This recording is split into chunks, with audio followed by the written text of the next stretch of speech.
We all here to see B-Eazy. We wanna listen to B-Eazy.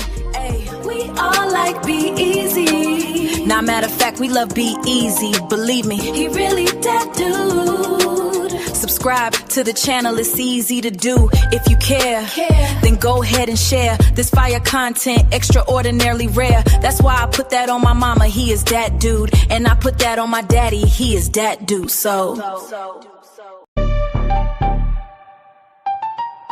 yeah. Listen up.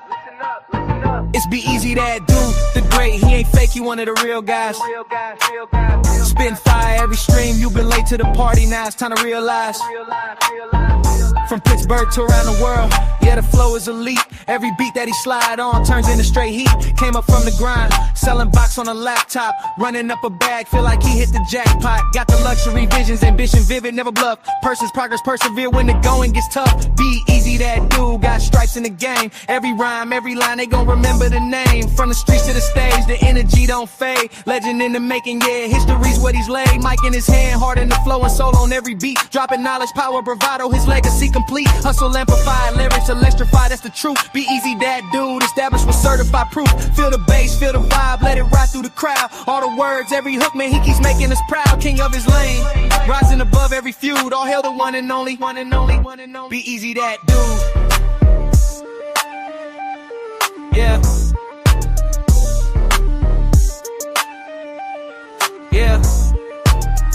Ayo, who is that dude? Oh girl, that's just B-Eazy. Oh boy, that's just B-Eazy. Well, who is B-Eazy? Oh, you ain't know, he been a pro, for show, all about the dough.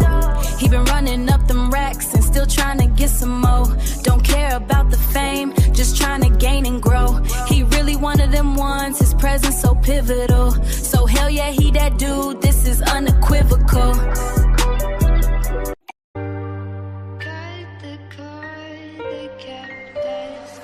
La ciencia.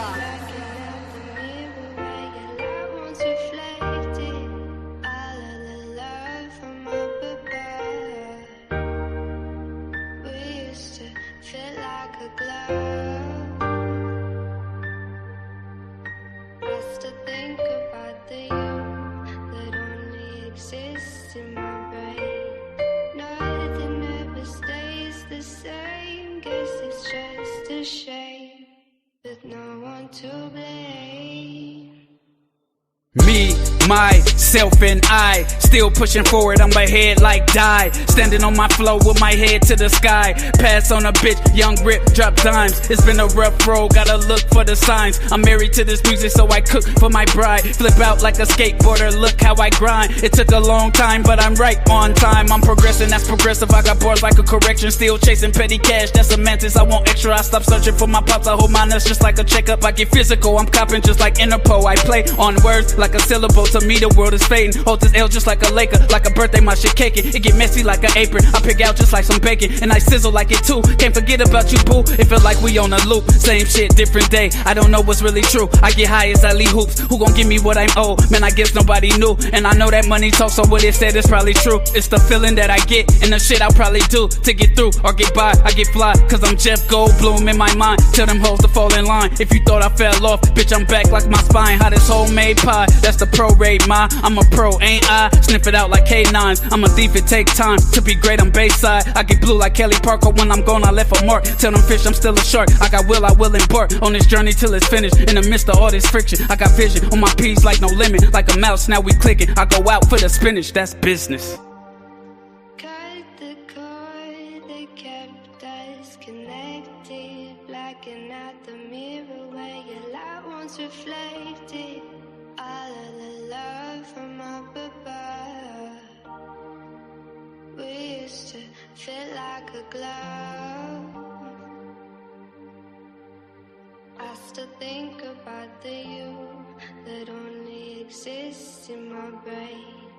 Nothing ever stays the same. Guess it's just a shame. There's no one to blame. Stop looking for somebody else to lay the blame. Without a wave of change, life stays the same. So when I pull up to your spot, I'm with a paradigm shift. shit. Only used to have one and it's my paradigm shift. Calls for celebration, I cracked a hen. I took a hiatus, but I'm back again. A bunch of blue face hundreds, I've been stacking them. Cause in the game of life, I just have to win. So when I'm in go mode, I be ballin' insane. Tried to walk away, they was calling my name. My brothers from another, we are all in the game. Don't give a fuck about clout nor all of the fame. I'm trying to inspire, empower, build and progress at a steady rate. Move heavyweight like a Bowflex. The haters make me greater, they mad, I got them so stressed. Shock my style for a while now, I can show text. Screenshots as proof and receipts. You a certified clown, been a goof in the streets. Angel made the beat, but this my demon flow. Get a lot of love from people I don't even know. And when the situation's ugly like Dudley, we do right. Fuck propaganda, let's conquer and unite. The wait's over, take over, it's commencing. My money fully grown, but yours like an infant. But that ain't no shade to you, it's just provision and protection, what you made to do. Being a man with a purpose, who you supposed to be. Living life as a loser, that's a joke to me. FN 509, stay close to me. If I pull it, I'ma spray like some potpourri. I don't wanna have to go there, so hopefully you don't try to have no beef or no smoke with me. Bro, everything I'm talking about, be backing it up. I'm back in the cuts, rapping the Dutch and macking a hut. She start to get aroused when I'm smacking her butt. Baby got stupid cheeks and she be clapping it up. I'ma enter through the front and hit the back of her guts. She a classy lady but be acting a slut. When we be kissing and cuddling, my bitch like to hug. Her box customized so it fit like a glove.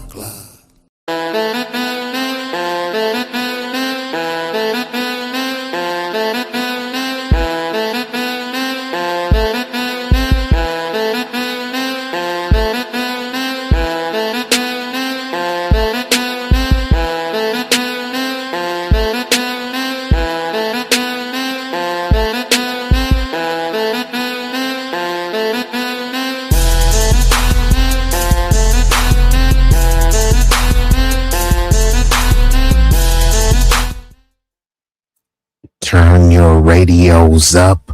Turn your radios up. Y'all know what this is. Y'all know who this is. B-Eazy Dat Dude, an impromptu stream back with another one. This one will be a banger.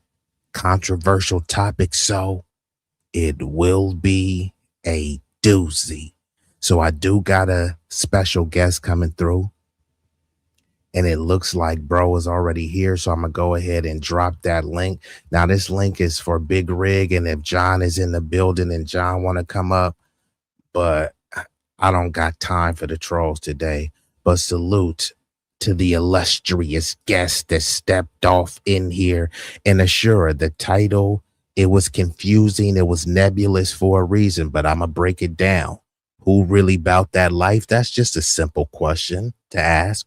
Who is really about that life, and what life are you referring to, right? Because you may be about that mechanic life. So yeah, you can say that I'm about that mechanic life, or I'm about this IT life. You know what I mean? But we're talking about that life, the street life, the hood, the urban politics, the nefarious activities. Who is really about that? You feel me? You know what I mean? And I'm not glorifying it. I'm just asking a question. Now, when we talk about nobodies with nobodies, well, there's a bunch of cats in the streets who are nobodies. Nobody's hoping, wishing, and aspiring to be somebodies.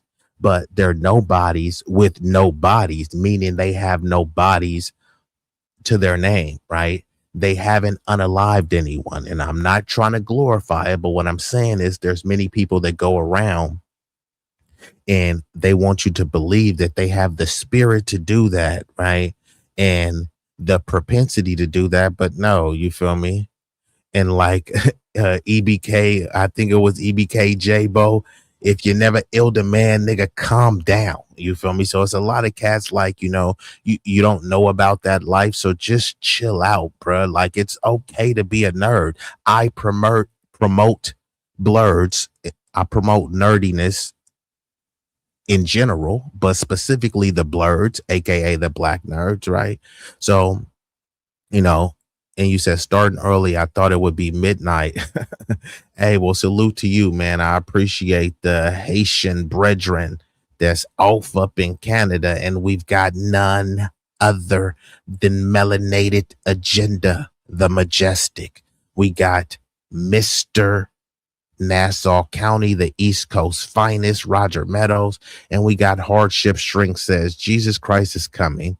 Nobody knows the day or hour, but the signs show the coming of the beautiful, glorious day of the Lord. It's not too late to get right. He's knocking on the heart's door. Okay, Hardship Strength, I appreciate you saying that message. I sincerely do appreciate that. But Hardship, I gotta hit you. Hope, please. Nigga, please. Hope. Nigga, what? Nigga, Please. nigga, please. Salute to Hardship, though. But hold on, Big Rigger, is that really you? Is that Mr. 350? Yeah. Okay, that's the bro. Okay, now I can bring bro up. I was like, Sheesh. hey, for a They minute, already starting with the cold quotes, huh? I was about to hit Who the you. hell are you? Yeah, they already own it though in the chat, but it's okay. Let me see if I missed anybody else. And you said best DMX line. You said all week you've been talking about the drive by and ain't do nothing but drive by. Yes, salute to DMX. He is definitely a legend. So let me go ahead and pull this banner down and do a little swap-a-roo. And Big Rig, you know what I mean? As somebody, and again, we gonna get right into this thing, bro. Because we may not be here for a long time, but it will be a strong time. I'm willing to say that most dudes ain't really about that life. So when I say that life, I'm talking about a particular life that's glamorized and glorified that some of us have experienced, endured, and personally have lived through. And just to be clear, this isn't a glorification process of things that we've done, that we've currently done. Not saying that people are proud of it. Some things people may be proud of, some things people may not be proud of. We're speaking from experience and giving, a perspective as a objective analysis, right? Or an objective analyst that has a street background, right? Now, Big Rig, I'm going to ask a series of questions and then, we can have some discourse back and forth. And then I'm going to play a clip, you know what I mean? And I might have to end up trimming this clip out just because they might hit me with fair use, but it will bring the point home. So I'm going to play it anyways. But first with the statement, do you concur with this statement? Most dudes ain't about that life. Now, when I say most dudes, you can't really truly quantify it, but from my observation, what I've seen, I think that it's a fair enough hypothesis to make that statement. What do you say before we proceed? Yeah, man. A lot of these cats, man, ain't about that life, man. Don't listen to these rappers and what they be talking about. That's all word salad, man. That's just to make a song, man. They ain't living that. Remember they had the term studio gangster and stuff, right? Absolutely. Like cats Spice One. They used to put that on Spice One so tough back in the days. Yeah, I mean, it's you going Big Rig coming in, huh? Bro got a clear head. Hey, I respect it, right? And it's true though, right? A lot of people are now this is just a straight era of studio gangster. At least there was boundaries and people used to try to check you and be like, bro, you's a studio gangster, you really ain't about that life. Now there's anyone that can just cats get tattoos, they get a grill, they grow their hair out and get some locks, and then suddenly the nerd and the dweeb from school, he becomes the most maniest cat alive, and it's like he mugging you. I'm like, bruh, like you was the same cat that was getting stuffed in a locker. Now, I wish that didn't happen to you, but don't think that you feel me, like, you know what I mean, you can really kind of step to somebody like me, you know what I mean? So some of those people, they get into a lot of foolish behavior to try to prove that, hey, I really am about that life, right? And it comes from a place of insecurity, because they're not about that life. So they have to prove to Big Rig, man, what's up? Where you at, Big Rig? I'll pull up on you. It's like, come on, bro. If you was really about that life, you would be getting money. You would be with some pretty baddies. You feel me? You would be with, you know what I mean? You would be taking trips. You wouldn't have time to beef with some random cats online. So the fact that cats really want to just like spend a lot of time beefing and arguing with dudes, I mean, that's some kind of messy hoe shit, bruh. You know what I mean? It's goofy as fuck, bro. It's goofy as fuck. I mean, what do you think about anything I said? Well, no, what you're saying is right, man. You know, most people, man, that's really out there doing their thing and really like, you know, like if shit really was to crack off, it's gonna crack. They don't be moving like that, bro. They're not gonna be out there all flamboyant, acting like they hard. They're gonna be like what you saying, man. They're gonna be out there getting their money, man, rocking around with these bitches and shit. You feel me? Living life, bro. And if you know some stupid shit, you know, come around their way, then you know it is what it is, bro. But you know, you got a lot of these cats nowadays, they just be pump faking, bro. Just it's like they kind of put out an image so like, you know, they trying to intimidate somebody or something, you know what I mean? Especially with the rappers, bro. You know what I'm saying? They'll have the whole look and everything and tattoos, like you said. They may even have the little thing on them, you know what I'm saying? And all that, right? They ain't about none of that, bro. Like, you know, you hear about these same cats that be like that. They get caught slipping, you know what I'm saying, in certain parts. And they had they shit on them, bro. And they still getting hit. You know what I'm saying? So it's like, come on, man. Yeah, and that's what I'm saying. And even shout out 50. I can't remember. He had a bar where he was like, he essentially saying like, bro, like you got to have your stuff ready to go. There's no time for cocking. There's no time for taking it off safety, bro. And sometimes that's the danger. That's the margins that people are living with, bro. Just that time that it takes to click it off safety, bruh, you already boom bada up out of here. You feel me? And of course we got to use, you know, more creative language, you know what I mean? You know, because unfortunately these type of conversations, this conversation won't be monetized off top, bro. Like whenever I talk about some real stuff, bro, they just say out the gate, bro, like, nah, they say this ain't advertiser friendly. I told you they already like monetized me, then stripped me, then like monetized me. So they'll probably strip me again, but it's like that's not really gonna kind of dictate the content that I do, because it's like I haven't really got a check. Like I haven't got nothing from YouTube, so it's like I don't really know what it's like, bro. Well, and we'll see on like the 21st, right? That's what everybody say, the 21st, bro. You got to get like before they even pay you out, you got to get like $100 threshold. Yeah, you feel me? So I haven't even got that. So you feel me? But you know, you could always hit your boy on the Cash App. But salute to Asher Life. I haven't seen you up in here, and then also salute to Cow Dog. I ain't seen you in a minute, bro, but appreciate you. You said rappers or actors pump fake in the streets. Yeah, just like my bro Big Rick said. And shout out to Progress. Salute to the FMA out there. And then also he said MC Gusto's and Big Rig. What you know about MC Gusto and CB4? A lot, bro. Have you seen that movie? That's one of my favorite movies, bro. Is that a classic or is it? Man, is it? They don't make, bro. They don't do it. I know they do not make movies like that no more, bro. We gotta do that, bro. Bro, pick a date. We really, we're gonna do it on your platform, man. You over here monetize. Yeah. Let's go up over here, bro, and bring it, man, for real. Yeah, we're gonna have to lock that in. But yeah, so and Cow Dog, and you know, we want to interact with the chat. I know Cow Dog, you know, he been around the block. You feel me? He been off the porch a few times, and in the chat, y'all let me know.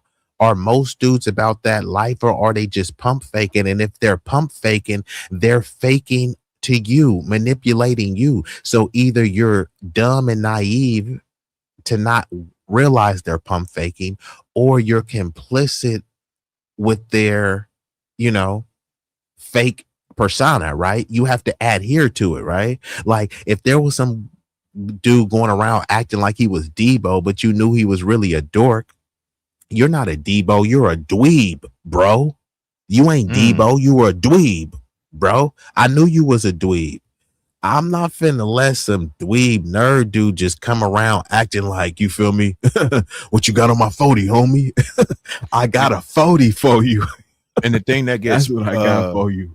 The thing that gets scary, bro, when it comes to these type of situations, right? Is these cats be such an actor, you know what I'm saying? And I'm just talking about these street cats. They're acting this role, right? And then say something really pop off, bro.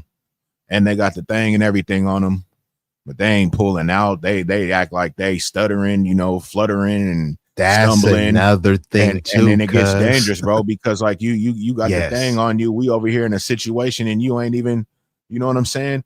And it's not like I'm trying to, you know, you're prepared, right? Right. And I'm not trying to advertise dangerous for the or bystanders too, right? advocate for the violence, but I'm just saying, man, that's the things that happen when, you know, you be around these people, man, that happen to act like they hella hard and they want to be around, you know, some real ones or whatnot. And then when some real things happen, bro, they fumble and drop the bag or drop the ball actually. And then, you know what I'm saying, somebody really get hurt.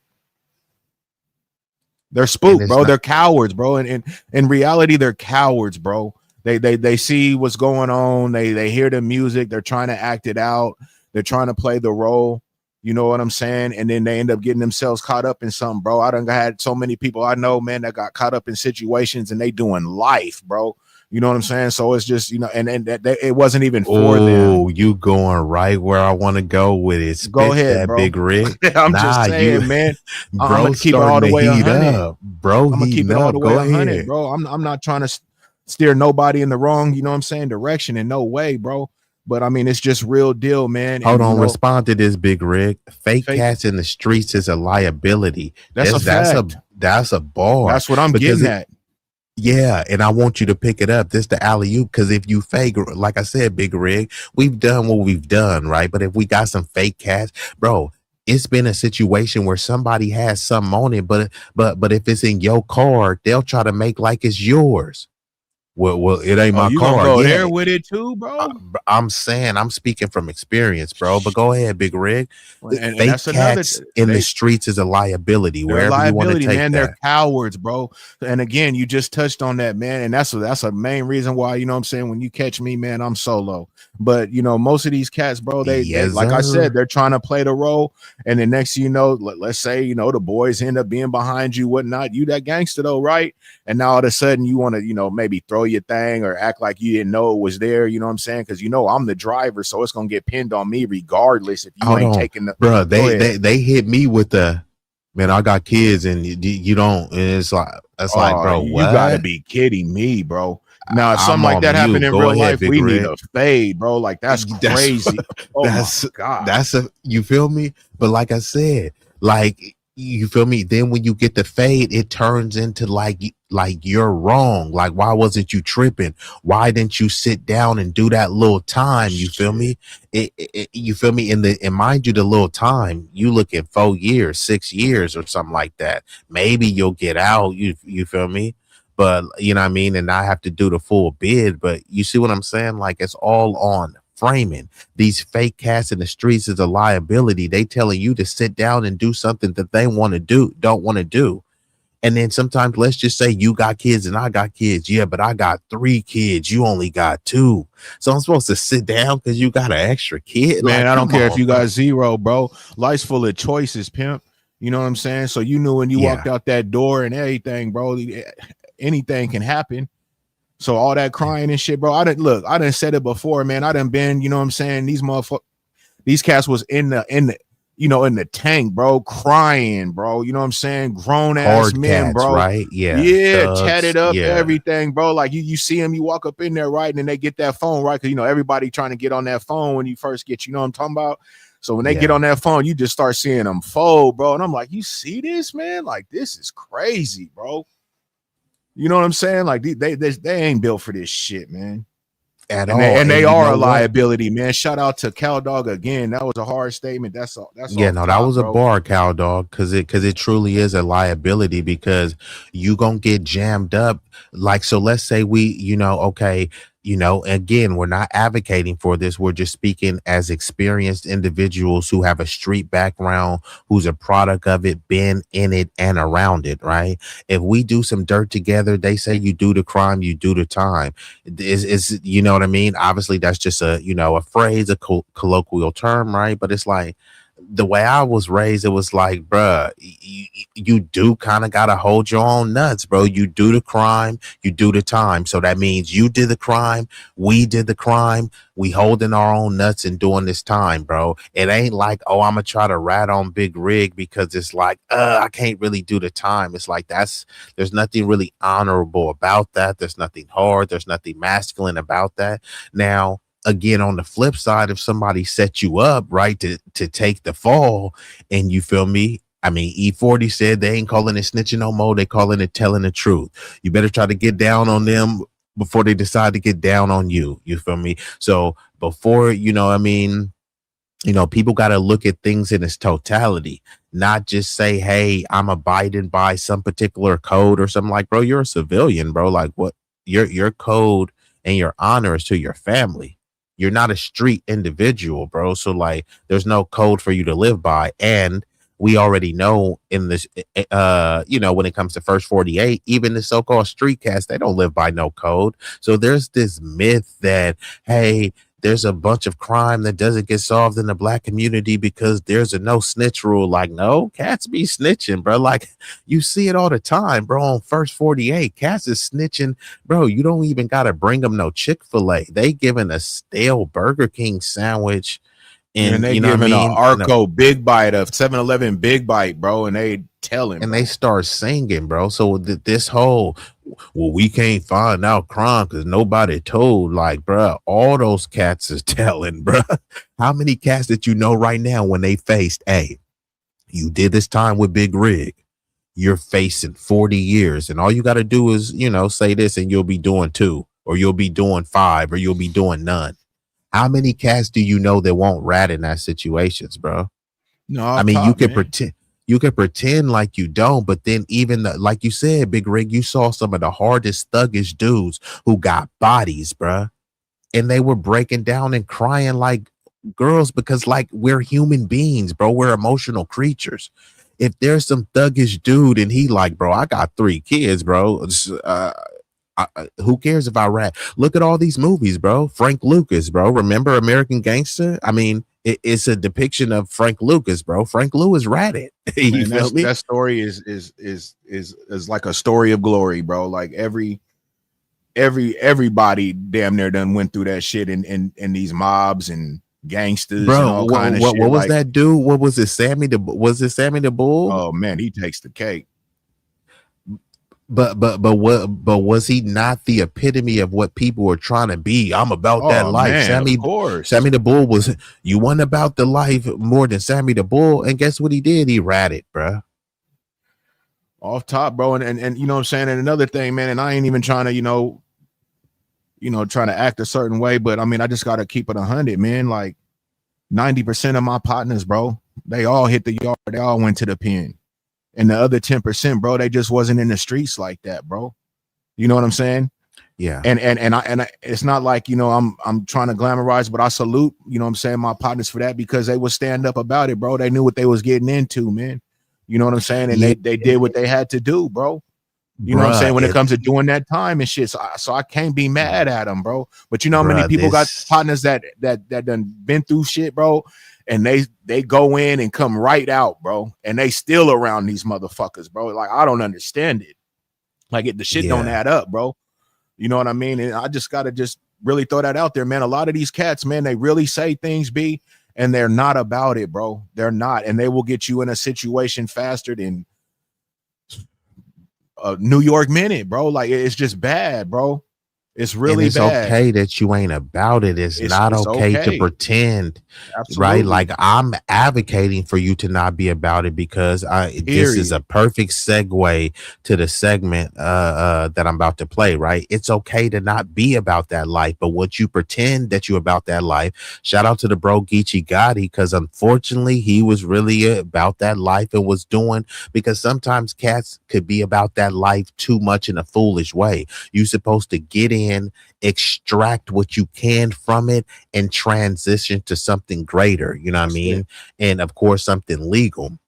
If you're not doing that, anything else is uncivilized, and it's also very idiotic, because it's showing that you haven't transcended, You know what I mean? Your hustle hasn't transcended the low level street stuff. You know what I mean? If you still dabbling in the streets, whatever, but you have to have a way to transcend that to make it more profitable, more lucrative, but also more secure as well. So you don't Absolutely. constantly have to look over your shoulder, right? Because then if you don't care, then everything is fair game. They say all is fair and love is war. And yeah. like Geechee Gotti said, hey, he said, and I'm a paraphrase, he said this in the rap battle, but he was talking about he was saying you gang bang. He was like, I don't really care if you got shot. He said that's what happened when you gang bang. You feel me? It's like, bro, I've been shot too. You feel me? So it's a lot of stuff where cats is like, man, Big Rib been locked up. Cats like, bro, I don't care. Like, bro, you was in the street. So and so he got jumped in. Like, bro, I don't care. You in the gang. Like, now whether people should be it's not a badge of honor, like, bro. It's not. However, some people take it like that. But just because some take it like that, others look at it as a badge of disgust, right? Because there's some cats be like, oh, so-and-so, B-Eazy, my homie, Big Rig, he came home from the pen. So they see it as like, okay, that's a celebratory moment. And then others like, oh, wow, Big Rig, they let this nigga back on the streets. You see what I'm saying? So not everybody is cheering for that. But salute to Last Call and everybody that's rocking in the chat, viewing this live concurrently. I see Melik Dome in there and also Last Call, Mr. Midnight Soul chatting from an undisclosed location in Northern America. Ashura says some are faking the thug life. You either lived it there or didn't participate, but you know about the life to smell a Pillsbury Doughboy.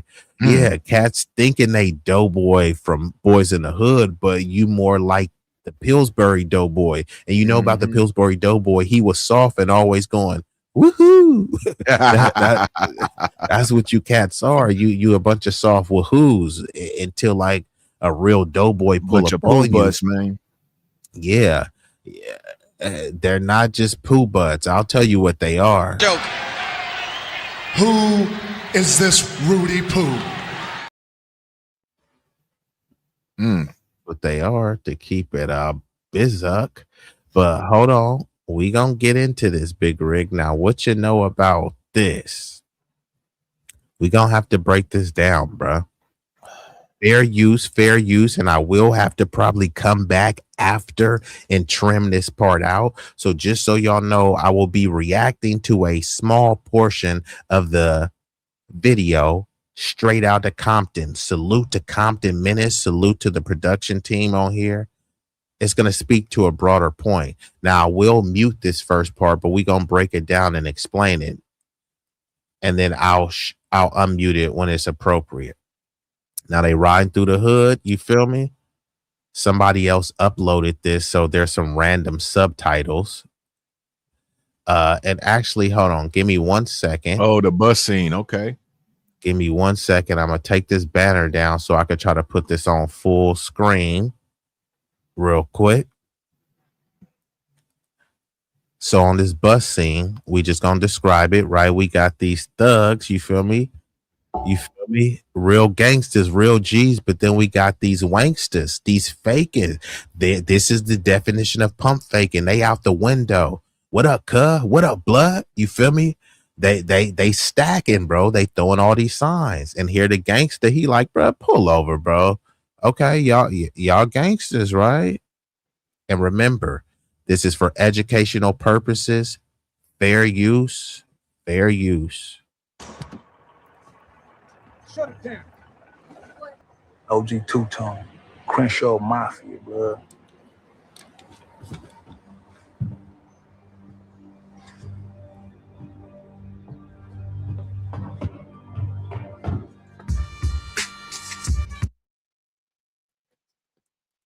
All right, so the music came right there, so I had to mute it, and I'm gonna go ahead and just stop that right there. So, salute to Compton Menace, OG Two-Tone, right? He pulled over, and he was like, "Bruh, y'all wanna you want to be about that life? Let me show you what it's like about that life." Now, that was a life lesson. That's what you call harsh love. That's probably my favorite scene of that movie.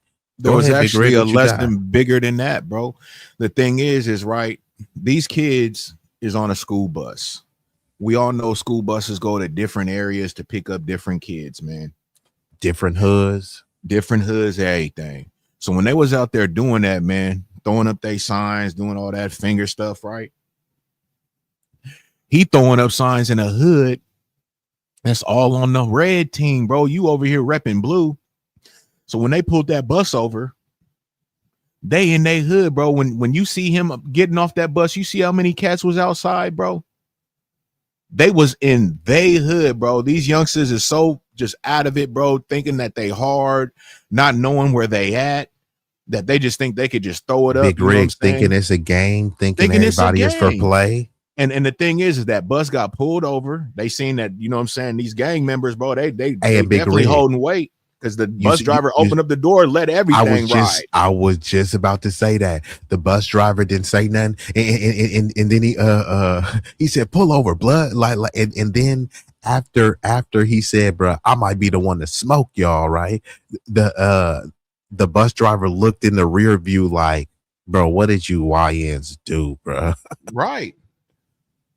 You But see, that he was didn't a say a lesson. word, bro. He didn't say He a didn't word, say bro. nothing. And he the adult. He got all these kids on the bus. But Hold on, hey, Big Rig. He go ahead. said something without saying something. Because you know when your mama gave you that look before, like she didn't say something, but she did say something. Off top. It's called body language. Sure, said, could Dog they do says that in real life? Absolutely, they can. Absolutely, they can. In some of these hoods, yeah, that is gonna go down for sure. You think that bus, man, that the bus drivers know what's going on, man. They know the whole demographic of everything, bro. So say the bus driver didn't, right? They're gonna look at the bus driver, they're gonna know who he is, and then now he a target. Correct. You got to take this route every day, homie. That's how he thinking. Yeah, we already know where. Yeah, we already know where you work at. Man, this shit get deep. And then the bus driver has to think, bro, is it really worth potentially losing my life to try to loke up to these cats? The best thing that he did was just shut up. Now he could try to be a hero, and then you feel me, and what? Get popped. It's gonna go bad. So they gonna pop him for sure. You're older, you know what I'm saying? What you in this business? You know, you want to get yourself involved in this? All right, you know what I'm saying? I could put way more aggression on you because you an adult. So you know what I'm saying? I'm just pressing these little youngsters. But now if you want to go ahead and put yourself in this, and I'm already on a hype, bro, you might get hit. And this the thing he said, he said, don't ever throw your hands out of bus again. Then he said, y'all better gang bang them books. Gang bang them that books, was a bro. bar right there. So this is another G thing too.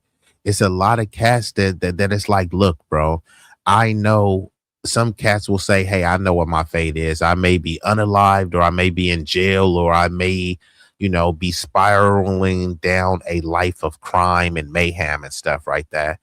But you don't need to do this. So you need to be on these books and stuff. So there was a lot of cats that did work to steer, you feel me, the nerds and, you know, the educated lames and stuff, to steer them away from this stuff. But bruh, because like I said, come into these waters, bruh, right, like you're a target, bro. Now no one cares that you're a nerd. It's like, give me a pass. I'm a nerd. Yeah, you're a nerd cosplaying as a G. So I'm finna treat you like a G, not as a geek, as a gangster.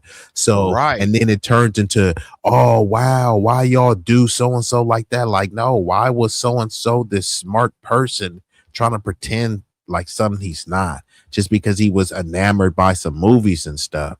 And you got people like OG Two-Tone where you can think and see like, oh, he shouldn't have done that.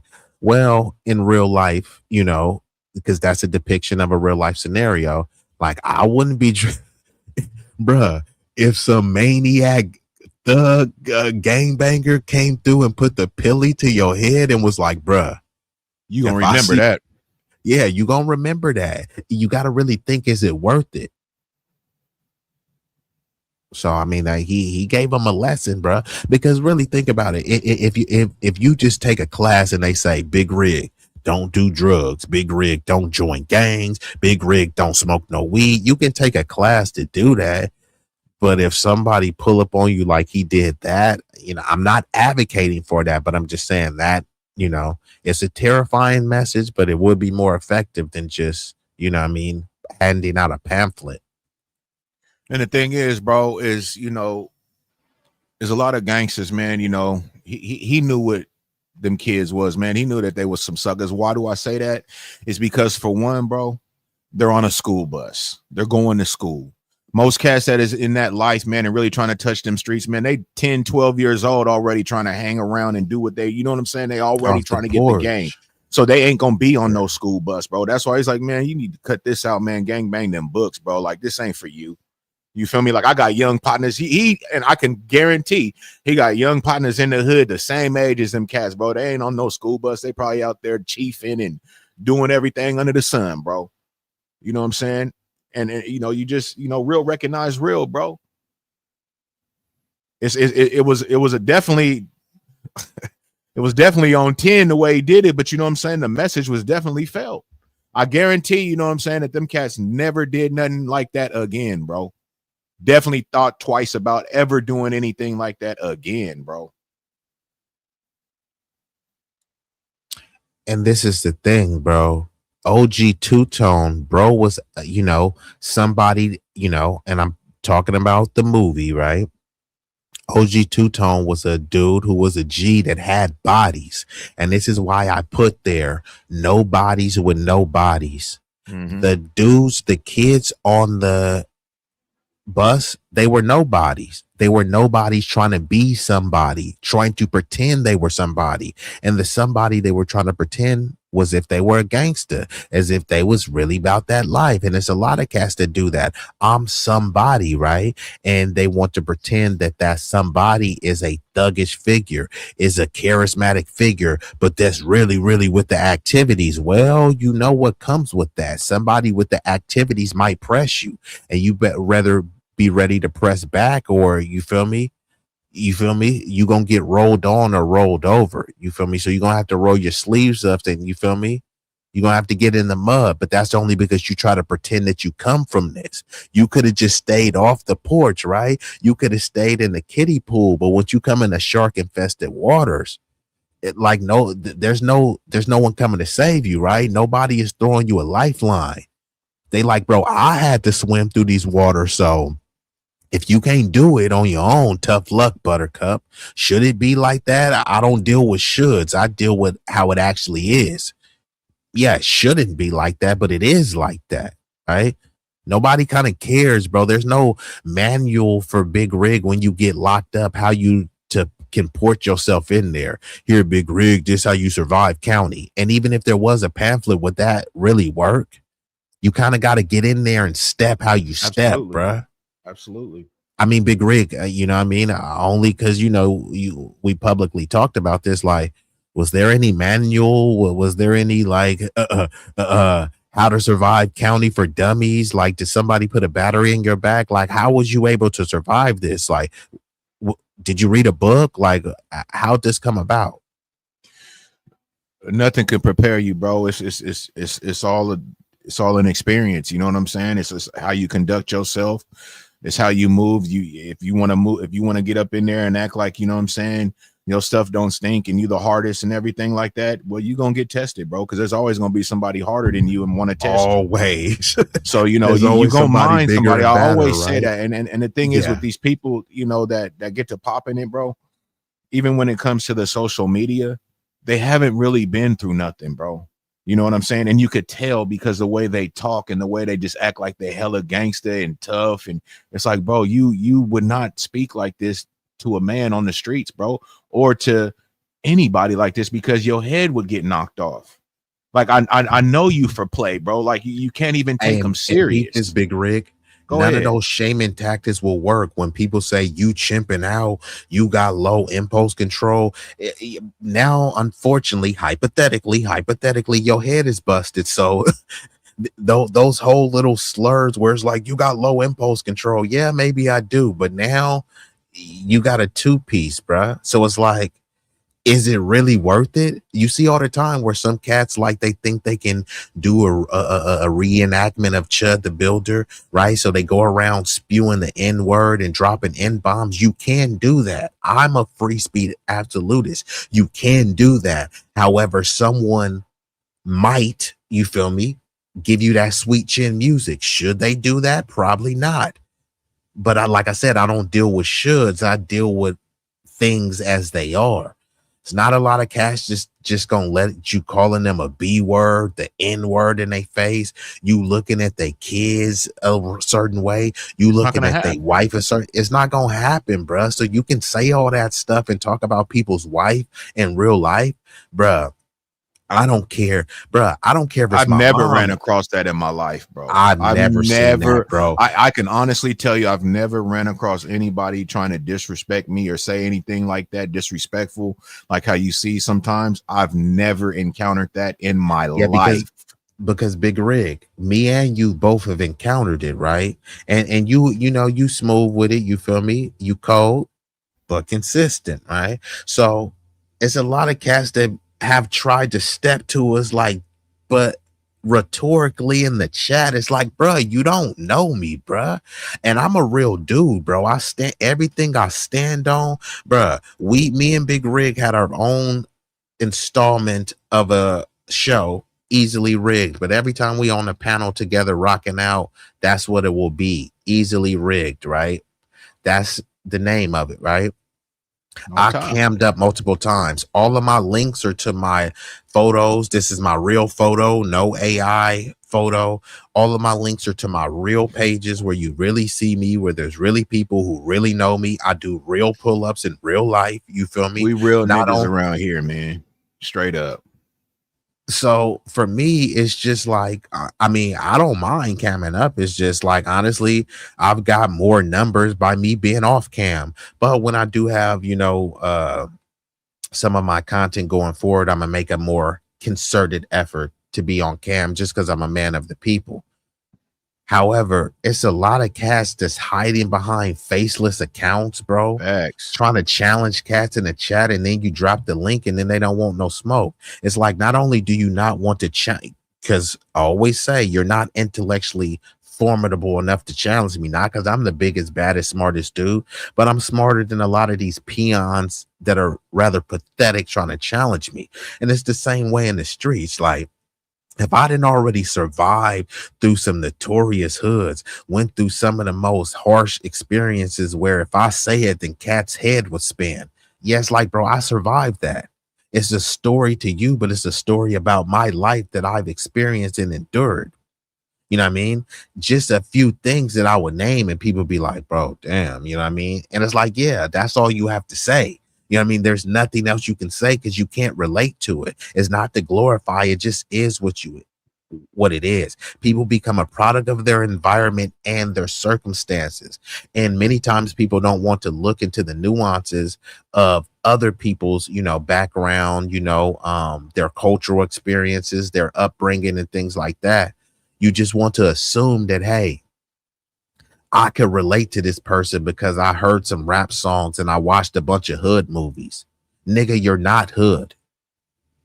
And there's nothing masculine about you trying to act hood.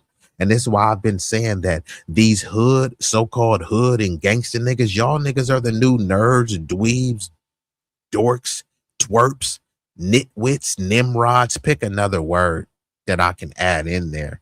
That's what you cats are, bruh. Because a lot of the stuff that you're doing is foolish. Many of you are raccoons. You're doing things that's detrimental to the community. And then when it's time to build up the community, you run. It's like somebody spilling a bunch of milk and it's time to clean the milk. You like, oh, I'm finna go to somebody else's house. Like, are you gonna clean up the milk that you spilled first? Well, no, I'm over at this other clean house, right?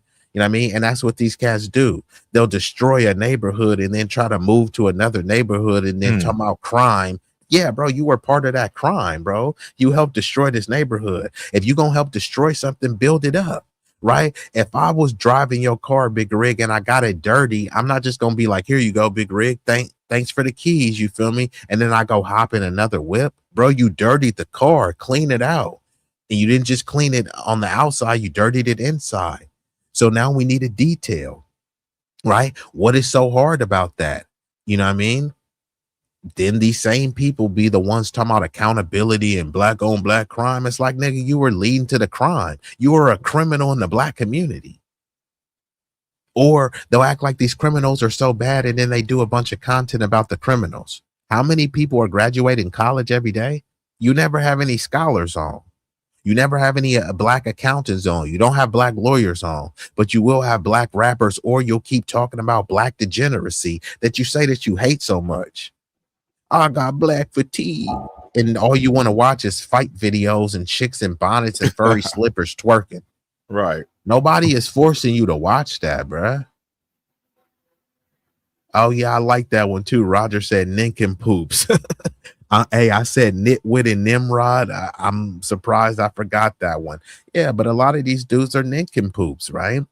There's nothing hard about I'm a thug, and then you'll slide on another black dude because he's a quote unquote op, and then there's a bunch of non-black people that take over your neighborhood because you slid on the quote unquote blacks. You love your block so much, but like now the property values of your neighborhood has went down because you want to be an idiot and terrorize the community.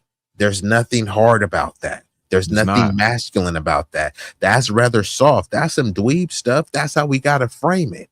How is it hard, right? A nigga that does a drive-by on some random bystanders. He a thug. You feel me? He'll take somebody's life. Oh, I mean, okay. So did Jeffrey Dahmer. So is Jeffrey Dahmer hard? Is Charles Manson hard? Is the Zodiac Killer hard? I mean, what are we talking about here, bruh? And I appreciate that, sure. That's a fact. But they do got bodies, and the thing is like the title says, right? Yes. A lot of these cats, they don't, bro, and they act like they harder than concrete, bro. Like for it's like, real, bro, you have no bodies, and that's okay. But stop piping, stop trying to like puff your chest like you do, right? Because Big Rig, we know, being from the streets, it's some cats like you said, like you said, Big Rig, you gonna mind someone, right? So it's some cats where it's like, hey, look, I ain't no sucker, you feel me? But I know so and so. Like if you get tangled with him, you feel me? You gonna have to drop something because bro be laying, you feel me? Bro be laying the business, right? But not everybody is like that. So I'm not finna give you the credit and treat you like Debo when you a Steve Urkel. Like, bruh, don't come to me with that Debo energy when you Steve Urkel. Now, even Debo could get it, bruh. You saw Debo lost the fight. Now, of course, Craig had to resort to using a brick, but remember, Craig had the blicky the whole time. Yeah. So Craig, ain't no rules in a fight, bro. Shit, look at Craig against Debo, man. I would have picked up the brick if I was Craig too. Yeah. That's what I always say. There's no such thing as a fair fight. So this is why I'm gonna have to do a whole stream about that. This is one of the most idiotic terms that people say. Man, shoot the fair one. There's no such thing as a fair one. Bruh, if you mugging a dude and then he like you mugging and then he pulls over and then he bounce out and then the dude is 6'8", 280 pounds chiseled, and you're 5'9", 185 pounds. What is fair about that? Well, you shouldn't have been mugging, right? No one cares, bro. If you try to fight this dude and y'all both the same size, right? But this dude is a black belt in mixed martial arts and Brazilian jiu-jitsu, what is fair about that? Or y'all even, right? Then he gets you on the ground and starts slamming your head on the pavement. What is fair about that? I've had in the fights, bro, cats, grab your nuts, bro.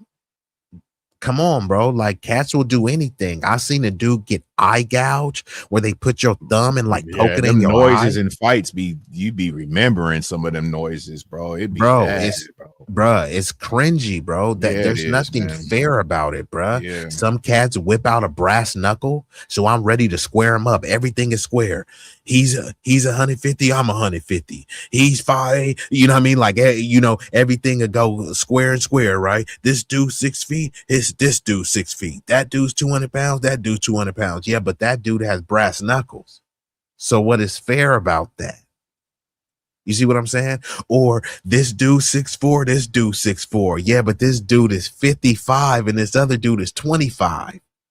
I mean, what is fair about that? So there's no such thing as a fair fight, or we shooting a fair one, right?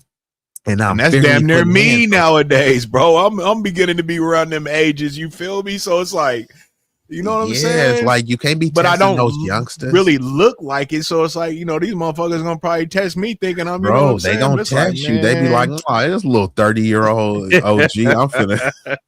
I'm finna sleep, That's what they gonna be on, cuz they're not Oh gonna spare you, man, cuz. bro. And then peep this. If they think you 30, they see you as They think you 40 50 So bro, they're not gonna spare you, cuz. Like there's no oh, this my elder. They like, bro, I'm finna drop this old nigga. You feel me? That's Crazy, how it bro. is. So I gotta be on that type of time where it's like, Absolutely. hey, I can't be dropped by this YN.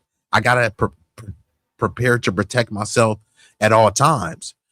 From tall niggas, small niggas, old niggas, young Period, bro. niggas. You never underestimate anybody, bro. Anybody, bruh.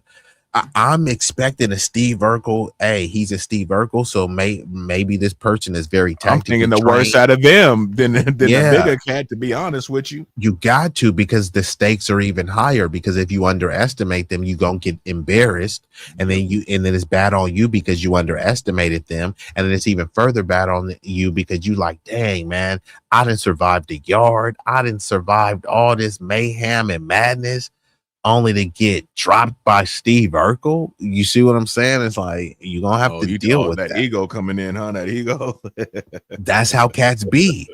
You know how I be. Man, who is this nerdy ass nigga? You get this little square ass nigga. It's like, okay, bro, that's square, bro.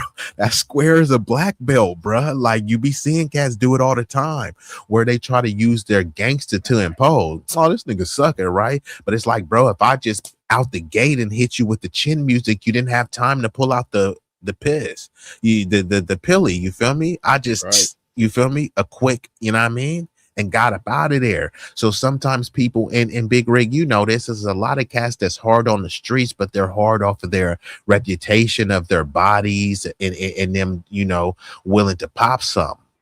But then when you get behind those walls, like, bro, there's no a whole different story. Yeah, absolutely, bro. Especially when you know you in a cell, bro. You know what I'm saying? And then them doors, you know what I'm saying, lock up, bro. It's a whole different ball game. You can have all the mouth in the world, bro. That day room is gonna be man. I'm trying to tell you, man. Like that street and being in the inside is two different ball games. You could be the hardest thing. You was you know clapping everything, right? Like you say, right? That was he's scary, right? As soon as you touch down, man, it's cookies, bro. Hey, and peep this, Big Rig. It be cats that be having bodies that's hella skinny. You feel me? Like 140 pounds. It's cats that got bodies that's hella out of shape. So, bro, just because you got bodies, and bro, now you in there where cats, you feel me? They've been programming. They ain't been smoking, bro. So, bro, they got stamina. So, bro, like those bodies don't mean nothing. So if you catch a fade, let's just say you got 10 bodies, but you caught a fade with a dude who's in there for just, you feel me, a non-violent drug offense, but bro been working out the whole time. Like, bro gonna put hands on you. So it's like, what did those bodies really mean in that instance? And he might get out, you know, unless they try to give him, you know, some sort of enhancement and stuff like that. So, and a lot of these cats aren't truly about that life, because if you was about that life, you wouldn't just be nice with pulling out a firearm. You would be nice with the hands. You would also be nice with the financial literacy as well. I get it, bro. Like, you feel me? You made the money. You feel me? You know what I mean? Okay. You know, a lot of our parents didn't have a high educational attainment. But now we're in the information age, bro. I don't want to hear cats talk about how much hustlers they are, how smart they are. But then it's like, bro, you keep spending money on a chain, or you keep spending money on some boppers and stuff. And I'm not saying it's all cats, but it's a problematic amount. And the cats that's trying to, you feel me, quote unquote, give back to the hood. Nigga, I don't want to hear you go back to the hood and give turkey on a Thanksgiving and try to do some Nino Brown stuff. No, get them young kids a job so they don't got to be trying to slide on the ops and stuff, bro. If these kids are gainfully employed, there wouldn't be time. So notice that they never try to get these kids a job. It's like, here, I went and gave them some turkeys, or I went and gave them a chain that's going to lose value. No, give them a job. And for me, bro, I'd rather you give me the money. Like, I'm going to keep it real. Why would you give me a 50,000 chain? No, bro, give me 50K. Because I want to spend 50K on the chain. And then it's like, oh, well, you've been ungrateful. And then they try to frame it as, oh, you have a broke mentality. Just accept the chain, a chain that depreciates. Bro, why you didn't just give me 50K and I could have, and I get it. I'm asking rhetorical questions. I know a lot of times, a lot of those things are sponsorship deals. A lot of times is put on credit. But then again, if you got a 50K line of credit, bruh, help me start a business. I don't want this chain. So I look good, but at what cost though? Right. And that's the same thing with the gang. You look good, bro, with the Bloods, bro, with the Crips. You look good at what cost? Because as soon as you get locked up, right, and your beautiful baby mama by yourself, and you ain't with your homies and all that. Your beautiful baby mama, you know what the gang is gonna be about. You want to talk about that life? Well, here's the life that they gonna be about. Once you get locked up, the gangbangers are gonna try to gangbang your baby mama and even your daughter. It's unfortunate, but I've seen it too many times. There has been beefs over that where cats get out, and then there's been shootings, beefs, and unalivings. There's been pregnancies that was like, oh, I didn't expect someone from my gang to knock up my daughter or my sister and stuff like that, right? They say there's no honor among thieves, and then you get around a bunch of thieving cats, and then you expecting honor. Make it make sense, bro. You can't. And I always say you can't because it doesn't. And shout out to Roger. Roger, you used to wear that African chain. Did that make you a target? Oh, I forgot. Roger said he was too broke to afford that chains, but I appreciate my bro Roger. But keep this real, Big Red. Will a chain truly make you a target? We know it's absolutely. And peep this. There's a time and a place to wear the chain. And we've been convinced that, man, if you got to tuck your chain, you on some sucker stuff. But I'm going to keep it big. I'm going to keep it. I don't believe in that. Go ahead. Bruh. Yeah, I'm finna alley-oop it to you. Big Rig, if you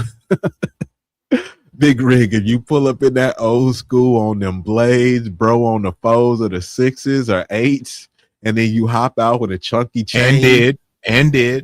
And still, I get you. Right. I'm just saying, if I'm a hungry cat, bruh, I might pull up on you. You feel me? And press you with the pill. You feel me? With the pill out. And I gotta touch on that, bro, because go ahead, Big Rig. And the reason why I say this is because I got to use myself as an example, right? I'm not gang goofy, y'all. I don't go by rap music and rappers or certain people saying, hey, if you do this or do that, you this or that. I'm more of real life. I still to this day rock, nice size gold chains. The only thing difference is me having the iced out real diamonds, you know what I'm saying? Big ass cross was about like 4 inches, and the Jesus piece, you know what I'm saying, with the little ice around him. I let that go. But when I was rocking those chains like that, you know what I'm saying, with the whole get down, absolutely. If I'm in certain areas, man, I don't just got my shit out. My shit's in my shirt. I'm looking clean. You know what I'm saying? You see, I got my shit, but you don't know what it is because I'm in areas, bro, where, you know what I'm saying, exactly, I can get licked, bro. I done went to events, B, in San Francisco, California, bro. And I'm over there, man. I'm passing through, man, going up like almost through Hunter's Point and shit, bro. I'm in the whip, my nigga. I started feeling so out of place, B, and I don't got no problem saying it, bro. I started going through the lights, pimp. I did not stop at the lights. It's daytime and everything, but just the way everybody was out and everything. I'm not from there, bro. You know what I'm saying? So they don't know me. I'm going to an event. What happened on Menace when Harold pulled up at the light? Yeah, what do I look like stopping and at all these lights or whatever in these corners, bro? And hella motherfuckers is out. You know what I'm saying? That, and I'm in a drop. You know what I'm saying? So my top down and everything, I'm just targeted out. So I'm like, bro, yeah, you was easy target. I'm going through them, bro. You know what I'm saying? And I wasn't even tripping. You know what I'm saying? Please. You know what I'm talking about? But now, a lot of cats would be like, shit, I would, man, shit. You know what I'm saying? I'm whoopty whoop. Okay, and them is the I ain't same no cats sucker, bro. That you end up seeing on the news later on that night, got caught up or whatever. I'm not trying to be that example, bro. I know what it is, bro. I've never been game goofy, bro. I haven't. And I stand on that. You know, I don't care what people say, what they think. If you want to live like that and be like that, go ahead, bro. Life is full of choices, bro, and consequences, man. Go ahead.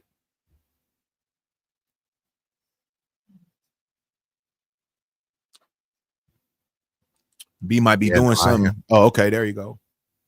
Yeah, my bad. I was chewing some. I didn't want you to get me mid smack. You feel me? Right. But salute to Frank. Assure. I don't know who Assure is. No, I don't. It wasn't no Assure is. you know what I'm saying? No, I think he was talking about because I said Roger. Roger, yeah. So ask Roger. Roger said he had an African chain and a Gumby haircut. So you gotta ask him about that. Oh, okay. He was on that Kwame stage. Okay. But Cow Dog says all talk and no, all bark and no bite. Yes, a lot of cats that do that. And all I'm saying is that barking could get you bit by a big dog. It can. Not everybody is just gonna let you just bark. You feel me? And what happens is sometimes people say, well, I've been barking so long and all of these big dogs have ignored me. Yeah, but maybe those big dogs wasn't in close enough proximity to you. Now, cats gonna make you stand on what you was barking about. You know what I mean? And, you know, back in the day, cats would run the fade. Now some cats, you know, might just pop you over something you said on the internet. Yeah. You see what I'm saying? Like now when cats is dissing people ops and dead homies and there's no pissing on graves and doing all that, and they're running to get a you feel me, a yistle, and boom bam and get somebody up out of here. I'm not advocating for it, but it just is what it is, bro. You already know, Big Red, as a responsible father, right? You know that if there's a youth online and they trying to pop it and they showing weapons and saying F my ops and all this stuff like that, not only could your child be a target, but you could be a target, right? Cats will be pulling up on kids and stuff too. So it's imperative for these parents to know, like, also what they're, you know, like what they're like imposing onto their kids, right? And what they're influencing their kids to be like is already bad enough with the music and all the other stuff too. But you have to be, your influence as a parent has to supersede that, right? We grew up listening to, you know, the music we weren't supposed to listen to, but like, bruh, my mom was telling me like, no, bro, I don't want you to listen to the cussing stuff. So, bro, I had to sneak and listen to cussing stuff. Absolutely. Bruh. I was like, how was it for you, Big Red? Yeah, man, that's a fact. My dad was a little bit cooler, you feel me? But with my mom, oh no, absolutely not. That's what I'm saying. Our parents, they were trying to steer us to not really be about that life. You feel me? Yeah, we grew up ghetto and doing, you feel me, hood stuff, but that's just part of our culture. We still, even my parents that was uneducated, they wanted me to do better than them. And I know, Big Rig, because you were open and intimate, you were like, bro, I got a GED, bro. And now your son, he want to go to college and all of that, bro. That's what I'm saying, man, bro. I love it. And it's a beautiful thing. And that's what you want. That's, you're producing a better version of you. I mean, like, what more would you like truly want, right? I achieved this. I'm setting my kid up for success. It would be a failure if you got a GED or you got a college degree and then your kid drop out.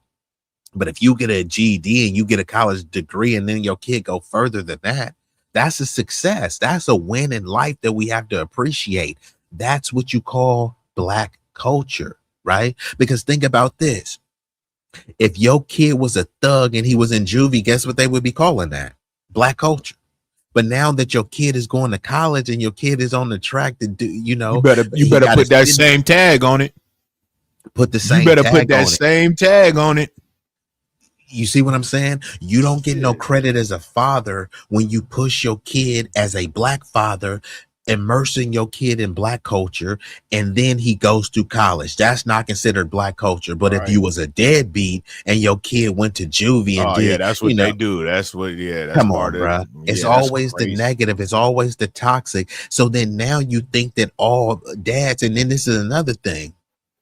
Well, Big Rig, you had kids out of wedlock. So you see what I'm saying? So they trying to just hit you over the head multiple ways to kind of discredit your fatherhood. Right. But it's like, bruh, my kid ain't shooting nobody, bruh. Mhm. My kid is doing better than me. Like, what more do you want, bruh? It just starts getting a bit infuriating, bro, because they want to try to make every one of our kids as YNs and about that life. Nah, bruh. I'm sure your son listened to vulgar music, and I'm sure you're cool with it. I would be cool with it, bro. I was playing games that I wasn't supposed to be playing, bro. The Grand Theft Auto, that's for 17-year-olds, bro.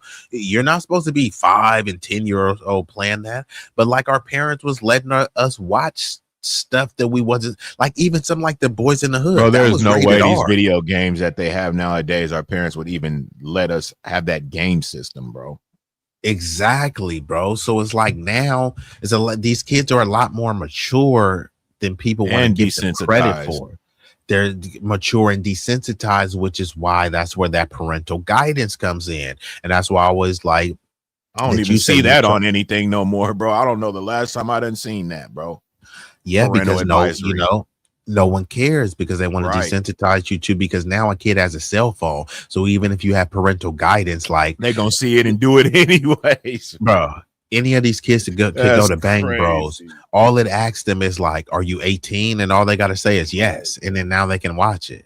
Bro, don't mess up the birth date. You know what I'm saying? Yeah. But all they got to do is just give a phony birth date, and all they got to do is give their parents' birthday. A lot of these kids know their parents' birthday. So it's like, and that's the only thing that you have to do. You know what I mean? So it's like, these kids are more advanced than we give them credit for. So it's like, we have to have more advanced tactics when we're like coaching, mentoring, and talking to them as well. And you said, I ain't up on that. What's Catch the Fade? Catch the Fade is fighting. So it's like, if somebody is disrespecting you and you like, bro, Roger, you doing too much, bro. We got to catch the fade, or we got to shoot the fade, or run me my fade. A fade is essentially like a fight or a battle, for we got to get this out of our system. You know what I'm saying? We done already pushed it to a limit of past talking or whatnot. It seemed to got a little too disrespectful. Let's just go ahead and put hands on each other, basically. Yes. Well, that's a different one. That will be what's called a friendly fade. So no. I'm just saying about the fade, just kind of giving them a definition of the fight. You know what I'm saying? Like it just got to a certain point, and you know what I'm saying? Hey, words ain't in the play no more. We got to go ahead and knuckle up. Yeah. You got to squabble up. That's all it is. Catching the fade is another word for squabble or squabbing. That's all it is. And shout out to the 504 boy. Woody Braxton. Salute to the New Orleans family. But you said, I'm telling your mama you was playing Grand Theft Auto. Well, it's a lot of games and stuff that we wasn't supposed to be playing. What about Mortal Kombat? Yeah, none of these games. I mean, a lot of them, they had ratings that you weren't supposed to play it. But as kids, we played those games. Like when I seen like Boys in the Hood and those movies when I was younger, like those were rated R movies. Like for rated R, you're supposed to be 17. I don't think I was 17 watching those movies. Like, you know what I mean? But again, you know what I mean? There were some things that your parents were like, no, you can't do that. And then there were other things that they were like, oh yeah, it's good. You could do that. Now, whether you were supposed to do it, that's a different story. I was watching all those action movies like Lethal Weapon and all these other movies. Like, bro, those movies are rated R. You feel me? Those ain't like, bro. Those are great movies. Those are not like kid movies. Those in the theater too. But you could become desensitized to it, but that's where it takes the parents to. Die Hard had a good run. I just had to throw that in there too. I love Die Hard. That's classic. Go ahead. Did you see Die Hard with a Vengeance with Samuel L. Jackson? That probably was one of my favorite ones, if not my favorite. I almost seen them all, bro, but I couldn't just recall because it's been so That long. one was bro. fire. Yeah, no, I hear what you're saying. And Braxton said an old school one is You Don't Think Fat Meat Greasy. Yeah, that's like, you know what I mean? That's like an old school FBA saying right there. And you said, I know this movie wasn't gangsta like, but what about Coming to America? I mean, Coming to America is a classic. I didn't watch the second one, the Coming to America 2. I didn't watch that one. It was I heard it garbage. was, yeah, that's why I was like, once they didn't try to miss do nothing, the bro. sequels, I'm like, come on, bro, this was classic. You didn't have to do anything else. Coming to America was fire though, like with the Soul Glow, was the amazing. McDowells. I loved that movie. You said, when I was 12, I was at the theater. Whenever I went to a movie that ended before others, I would leave one and sneak into the movie. Hey, and that's one thing. Yeah, you got to play the one Ghoul movie. Cinema. We had one called the Ghoul Cinema, man. I used to do that And all you gotta day linger long. around. Yeah, you linger around and go sneak into that other one. So I It get was a a 2 dirty for 1. ass movie theater though, bro. It's like they never like mopped or something. That floor was so damn sticky. That's what I do remember. Like so much sodas and stuff, whatever was spilled. You know what I mean? But good price, and you could sneak in every movie. Wasn't nobody tripping, bro. You just That's come in, hella pay, funny, and bro. buy Those your floors snacks, was and you could be there made. all day. They wasn't checking nothing or nothing, bro. See, Frank Nitti know about it. It's called Die Hard with a Vengeance with Samuel L. Jackson. That movie was fire. He said it was the best one. Yeah, I can't lie. That movie was dope. You said second was trash. One funny was Wesley Snipes walking and dancing.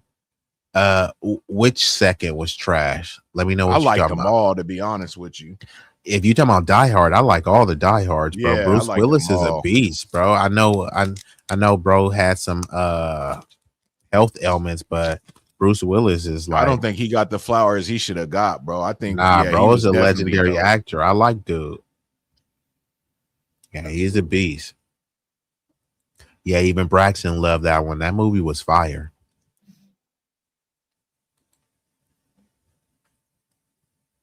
Coming to America 2. Oh, he was saying that Coming to America 2 was trash. Oh yeah, that was man, it was horrible, bro. It was that bad? Yeah, The Last House was horrible too, y'all. If y'all ain't seen it on Netflix, don't do it. I heard you talking about that. It's horrible. It's horrible. I put it on just for shits and giggles, just to be playing in the background the other day, because I said I wasn't gonna watch it. I was watching something else actually, and then it popped up on the Netflix as the other thing was going off. So I just said fuck it. But bro, it was very bad, bro. It was very bad. So what you watching, Big Rig? Give us some suggestion. Oh man, I couldn't give you one right now. I got Crush Groove You playing still right on now. Cape Fear? You still on Cape Fear? Man, I messed up my Fire Stick, B. I did something really man. So like my Fire Stick that I had, I had my Fire Stick, bro, probably since maybe 2018. So it was older, but I had all my, I jailbreak them. So I had all my stuff in there and it's been cool. But I did one for my son and my sister, and there's the newer Fire Sticks, right? So when I put the same program and everything on them, and they just was working butter, right? And a new player had came out. So I went to mine. I put new players on theirs, you know what I'm saying? And I went to mine, bro, when I got home, and I erased my old player and put on the new player, and it wouldn't accept it, bro. And then I couldn't even find my old player because it was an older player, bro. So it's already updated, and my Fire Stick won't accept it, bro. So all my movies and stuff that I would be able to watch like how I do, I can't. I got to get me a new Fire Stick, man. I was disgusted, bro, because I did something stupid. You know, you do those updates or whatever, bro. Bruh. It killed me off, and now I can't do nothing, bro. Hey, hold on. And it was working perfectly fine, and I just had to put the new player on there, bro. Bruh.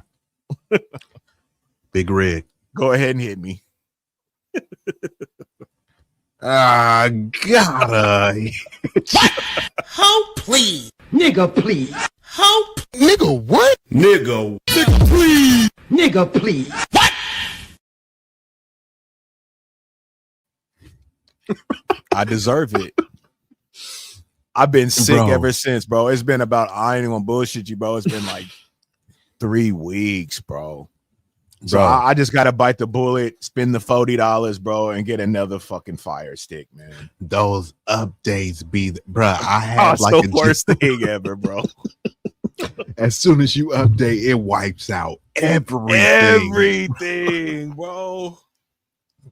I had that same thing happen to me too. So as soon as you said the update, I was like, oh yeah, that's a wrap. Because as soon as it updates, it tries to detect all of the old stuff. It's not gonna happen. The software is too updated. Yeah, like it can't read it. I'm over here looking at my Wi-Fi settings and all kind of, bro. I was pissed, bro. I was like, oh man. Yeah, Frank. It was a mess, man. Don't do it, y'all. You know, all them updates ain't sometimes worth it, y'all. It ain't worth it. No, I don't. And even Big Rig, really think about this too. One of my other homies, he said he had Pro Tools and he was using like, ooh, man. Yeah, bro was using I got like a story on that too. He was using like Pro Tools 9 or 10 or something. I was on 8. And yeah, I think he was on 9. He never wanted to update because I was like, bro, his stuff was sounding crispy. I was like, bro, great too, bro. It came out with the Verify where you could like do the slow down and all that. Like when Pro Tools 8 came out was dope. So and when it started going up and up, it just, it started just doing its thing, but then it just wasn't working on computers, bro. And I did an update and lost my 8. That's why I wasn't working, because they want you to update, because if something works well and you're like, well, fine. I mean, I don't have to update it, but they want you buying stuff every year. So that's why they give you the update. So it wipes out and then it forces you to upgrade. Man, I still got the hard disk though. See, nowadays you can't get hard disk of anything, bro. But I still got everything is subscription, disk. Bro. Hard disk, that's never coming back now, unfortunately. Never, bro. I'm more of a hard disk dude, but like, if you get the hard disk, it's like a one and done. I brought the program. Like I said, my boy, his stuff was crazy. The little key, crispy. you gotta, type in the little key and all that. And he was like, bro, if I try to upgrade all of these sounds that I have on this it's over, bro. And now they want him to like buy all these particular like packs. You feel me? To like, it's like, bro, I had all of these though. Facts. Bro, I got a hell of a bundle in my computer, bro. I wouldn't still update work? This computer. Hell yeah. I wouldn't update this computer. It's my Mac, bro. I had my Mac since 2010. Oh, bro, holding on. So, I got the older program still in it, man. You know what I'm saying? So, bro, hell yeah, bro. I got a hell of a bundle in my shit, bro. Like, I got everything. I got the what's that T-Pain shit? I got everything. I got the whole Nexus. Yeah, I got the whole Nexus bundle. I got everything, bro. Everything. You know what I'm saying? And I could still put it on a hard drive and bring it to another computer if they got an older one. But if you got something new, like that ain't Windows 7 or 8 or something, it ain't gonna work, bro. It is not gonna work. And Frank, I never seen this movie, but I gotta check it out. Salute to Tracy Morgan. And what then you movie? Said the scene when Willis met Samuel Jackson. Remember? And that a Die Hard with a Vengeance, there was that scene where that dude, he had to go in like Harlem or someplace in New York, and he had to wear a sign that said, I hate niggas. That movie was pretty dope. Said there's also something similar to a Fire Stick called ONN. Y'all can look it up. Have you heard of that, Big Rig? Well, there's a box. I don't know if he's talking about the super box or something. What you talking about, Braxton? I just be using some of these sites, you feel me? But like with those sites, you gotta have a pop-up blocker or a quick VPN? Hand. Oh yeah, or going to VPN, right? Because they're these sites where you go on, you know what I mean? It's kind of just like the same thing, like a Fire Stick, but it's like a particular site. I know they usually have like 1, 2, 3 movies, F movies. Oh yeah, I got that on my phone, F movies and stuff. Yeah, because then you get all the movies, kind of like the Fire Stick with the F movies. correct. The only thing is like a lot of them have like pop-ups. So Stupid pop-ups now, bro. I actually tried it because I told you my Fire Stick's been down for 3 weeks. So I went on F movies to watch something. And man, that pop-up game was so, man, I got pissed and I was done. I was like, man, I'm cool. I got to play and everything, but it was just too much, bro. Like you said, you got to be quick on the fingers, and then you got to you got to be quick on the finger. It was just stupid, bro. Well, this is the thing. This is what you got to do. You got to be quick on the finger, and then like you got to put it on full screen, and then it will play right, full. and then you can rewind and all. Yeah, exactly. Man. But I know I got that F movie. No, I know exactly don't, what you're talking about. No, because some people don't know, because as soon as it's like one little thing, it'll take a pop up, and then man, it will get annoying, redirect you and shit, bro. Yeah. So I've mastered that because I'm like, man, I want to watch this, and yeah, that's what I do, Braxton. I be jailbreaking all my folks stuff, bro. Like that, bro. Don't pay for that cable. Jailbreak everything. Oh, Roger, you seen that movie? The first time I met you, B, I've been jailbreaking, bro. I had people on Instagram hitting me up like, man, can I drop you off a Fire Stick? Yep. I was on it, bro. Oh, you was the plug? You was the Fire Stick plug? Yeah, bro, because at the time they were selling the Fire Sticks that had that goofy Cody on there, bro, and that shit was trash. And they were selling it for like $100, bro. It had already hooked up. I told the people, bro, I was like, man, bring me your Fire Stick. I will plug you up for $25, bro. Like it was no time of mine. It was nothing. It was simple. And they was doing it, bro. You know what I'm saying? But if you was buying one like off of Craigslist or whatever at the time, $100, bro. $100. And I was giving you the players. I was giving you like different apps and shit.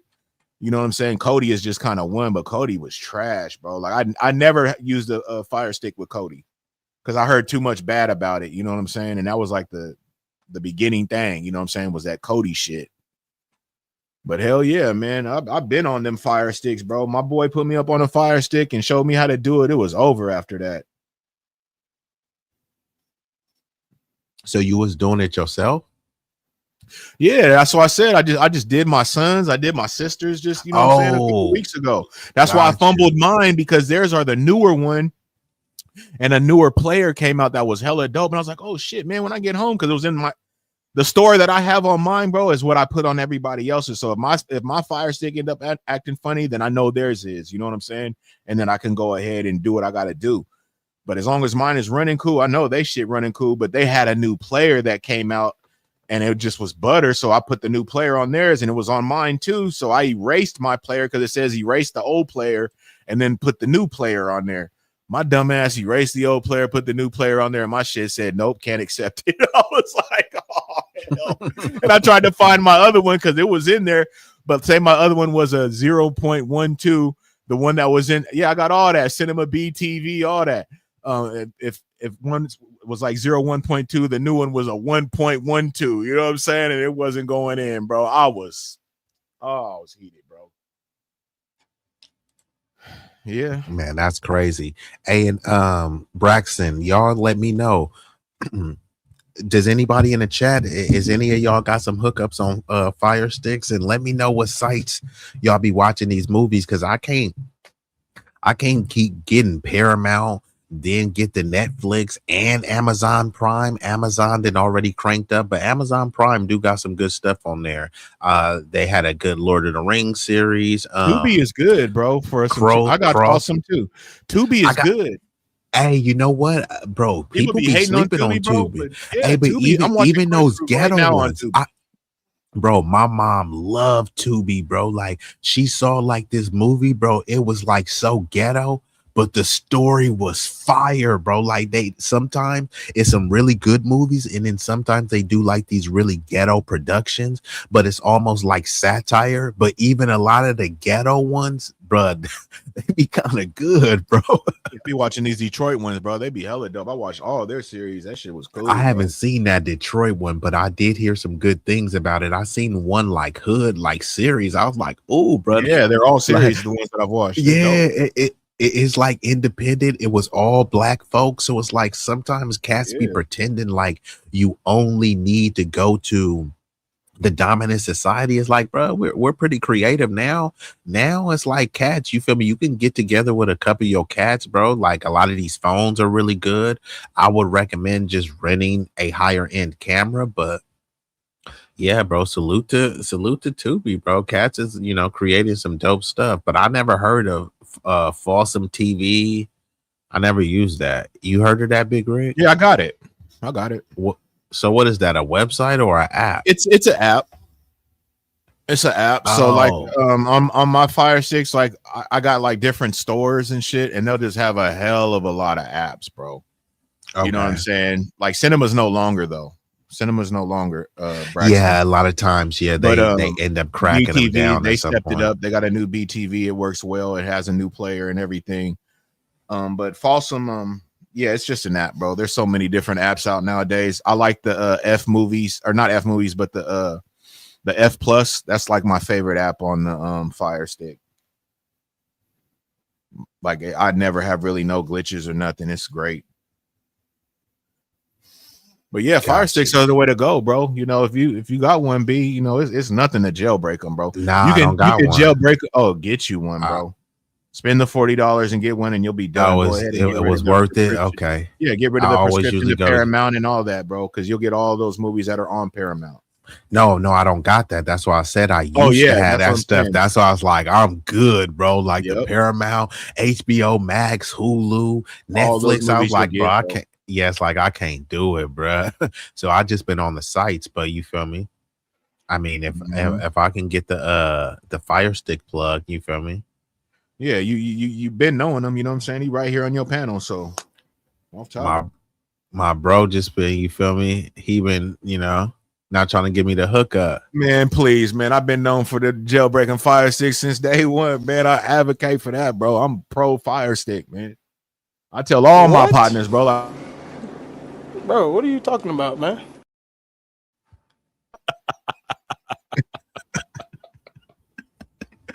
Bro, whatever it is.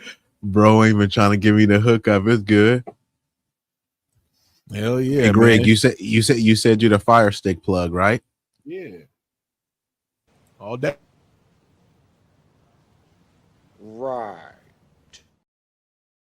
Hey, that's a good movie too, man. That's one of my favorites, bro. Don't sleep on that, man, bro. Dog. Austin Powers, bro. Wasn't there. That shit was my shit, bro. Hey, bro, I definitely want to play a clip, bro. Hey, it was just some random scenes, bro. Remember? I think it was on the first one, bro. Like I never remember all the scenes, bro. They had random stuff that was funny for like lightweight, no reason. Like bro, right. when he got out of like when he first was frozen, right? He got out of the like cryogenic chamber, and bro had to take a leak, and bro was like there for like he was doing like a little thing with the he was like. Like bro was over there just like doing all this random stuff. He got stuck in the hallway trying to like back out like a truck. It was like just a simple U-turn. They just had these random things. The characters that was funny. They had the fat bastard. Oh man, bro. They had who else? The mini me. Like that movie was classic, bro. Oh man, it's him, bro. And what's crazy is when I went to when I drove to San Diego, I see the two tits, bro, because it's the fucking oh wow, it's a what's that shit called? It's a nuclear thing, bro. So when you drive to San Diego and you're on the coast, bro, you see it, bro. I was like, oh shit, that's from Austin Powers, man, off the water. And it looks like two boobs, bro. It's just too big. I was like, this is crazy. I was like, hell yeah. That movie was dope. Yeah, no, I love that one, bro. And I gotta give credit to Eddie Murphy because he was one of the originators of like starting playing multiple roles. But Mike Myers, like, bro, like, because he was playing he's Austin Powers, he's a fat bastard, I think he had a couple other characters in there as well. You know what I mean? He's definitely a dope ass fucking actor. Oh, he was Dr. Evil. That's all I'm saying. Yeah. Like, so. And then remember, he had those Asian chicks. Their name was Fook Me and Fook You. Yeah. That's when the Daddy Wasn't There song came out and shit, man. He was in the room and shit, tripping. Hell yeah. And then, bro, you know that. Really just put on fucking Electric Boogaloo? See, Tubi's off the hook, bro. Look, fucking, I was watching Crush Groove. Crush Groove went off, dog. And Break Into Electric Boogaloo just came on right now, bro. Tubi off the hook, man. Hell yeah. I seen that boombox, and you know what I'm saying, and them doing them hands and shit right now. I was like, is this fucking Breaking Two? Great fucking soundtrack too, but go ahead. My bad. No, and this is another one of like these random ones and fair use. Hey, YouTube, I'm gonna trim this out after the stream. But all I'm saying, they're gonna get I'm just knock. Who's there? Look, let me tell you a little story about a man named Even before you start, that was a preemptive Just know I have a whole bag of with your name on it. It's no hassle. Sometimes you gotta He wasn't trying to hear it, bro. You said Austin Powers and Dr. Evil were twins. Yeah. Brothers, right? Yeah, exactly. And you says since he was Austin, he was unfrozen in 97, his memory and was thinking was still back in the late 60s, so he wasn't fitting. Yeah, so he was in the 60s. That's why he always wanted to smash stuff. You feel me? That's why he was always trying to shag something. You feel me? He like, hey, you feel me? We was getting busy in the 60s. You feel me? I'm still trying to get it in. But yeah, Big Rig, did you have any other topics that you want to touch on? Or did you want to further add anything to what we were already discussing? I just think that just the message, man, is basically a lot of these cats out here, man, they perpetrate a fraud. It's very dangerous. You know what I'm saying? And it can be dangerous just for the simple fact that they feel a certain way, like they, what do they call it? A top rank, you know what I'm saying? Hit us something. And then, they get in a situation and be scared and say they do whip out or whatever. Now you got people that get, hit that ain't supposed to get hit because they're cowards. That's what it all is, bro. A lot of these cats are just cowards, man. And they just try to live up to a certain name. You know what I'm saying? And it just really sucks, man. It does.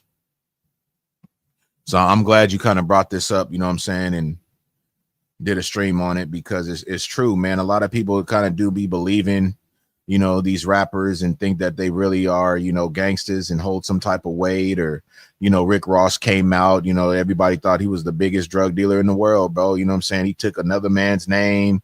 And he wasn't really about that life, and that's why he had to even change his name. He ended up having things, he's a CEO and all kind of nothing wrong with that, bro. Cuffing the ones that was really, they make great money, bro. I knew some really dope CEOs, man. I ain't gonna lie. You're gonna make at least 100 bands for being easily, a CEO bro. Out here. Look, let me tell you something, bro. When I pulled up, and this was a eye and game changer to me, bro. When I pulled up doing my first little whoop-de-wop, bro, and we entered the facility, bro, and I seen all the new cars. I seen big-ass fucking RVs. So these CEOs, bro, they probably coming, miles away, bro, to work. So they'll go ahead. They done got RVs. They stay in their RV because the overtime is crazy. You know what I'm saying? CEOs get overtime up the yin yang, bro. But when I just seen all the new cars, the Harleys and the RVs out in the parking lot as we was pulling up, bro, I was like, I see it, bro. Like these cats is just really up in here living, bro.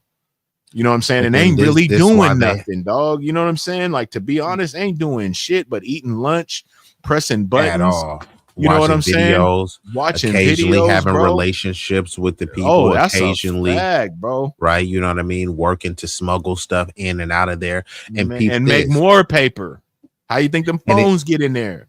and it's an entire system. In order to keep that system thriving, they need bodies in there. And they've already chosen what demographic of bodies that are going to be in there. It's going to be people that look like you. It's going to be people that look like your son. So if you're not guiding and steering your son, your daughters, your kids the proper way, then they would love to because they need to keep the money flowing, right? Yep. If your daughter is in there, you're going to put some money on her books and JPay and commissary and all this stuff. It's a big business, bro. Then on top of that, people, there's many private prisons where you can invest stocks in order for your stock, right? In order for your stock in the prison to thrive, you need bodies in there. You know who invested into that, bro? Go ahead. Bob Barker. I'm not even surprised. And he hated black people. There was a whole documentary. When you that get came packages and all that type of stuff back in the days, I don't know what it's like now. He was a big part of that, bro. Yeah.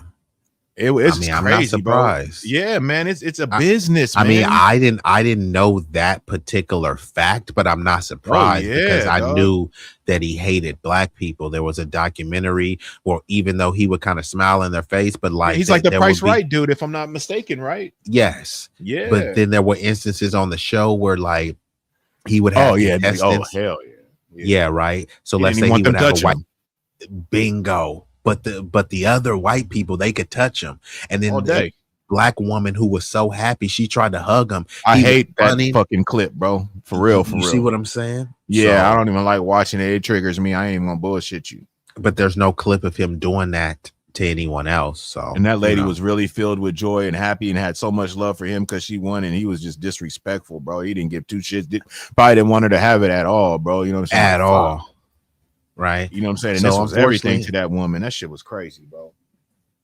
And that's really, and this is why I want to really touch on the nobodies with nobodies. Many of these cats are nobodies and they don't have no bodies. So when you're over here trying to paint them and talking about the black community and culture and crime and all this stuff, most of these cats are peons, bro. They're not no factors in any type of way. The majority of the community is not doing crime. The majority of the community is not co-signing crime. If there's some crusty, musty, dusty nigga in Oakland, Chicago, pick a city. And I don't know these cats. You, Big Rig, you at home taking care of your son, right? Yep. And somebody does a drive-by in San Jose, but you from San Jose, so now you got to hold them accountable. How? Bruh, I'm miles away taking care of my son. Not, bro. But some people do still have that mentality, bro.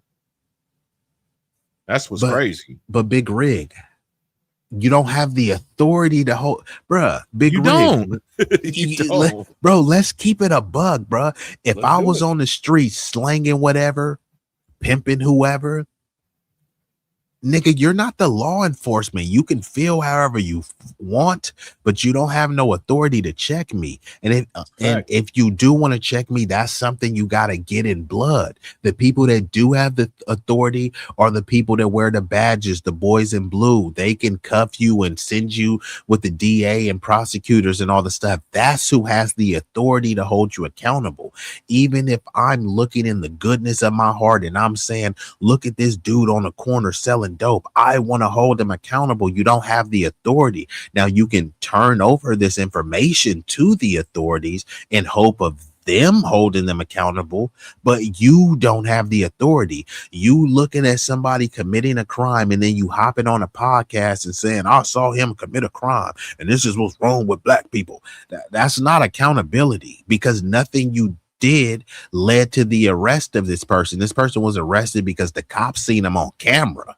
Right? They were the authoritative figure. So this person's already been held accountable. So if someone's being held accountable, they go to jail and get more time disproportionately than their white counterparts. Unfortunately, that's the harsh reality of accountability. What more do you want me to do? Nigga been locked up and got 30 years. No, hold him accountable. He's held accountable. He's locked up. He's not getting out for 30 years. No, that's the problem with the community. We got to hold him accountable. How much more accountability could I give? The dude is doing 30 years. It just doesn't even make any sense. So people are pretending if they hop on a podcast and yell, see, we got to do better. We got to do better. How are you doing better by making a podcast? You're making a podcast whining about a nigga that got locked up. Just saying. Adam said last commit or last comment, more crime. I don't know. I can't. I don't know. I can't make up the missing word or something that may be in there, but last commit, more crime. That's why there's more of them. And since I can't figure out, and you came in here babbling incoherently, maybe you mean well.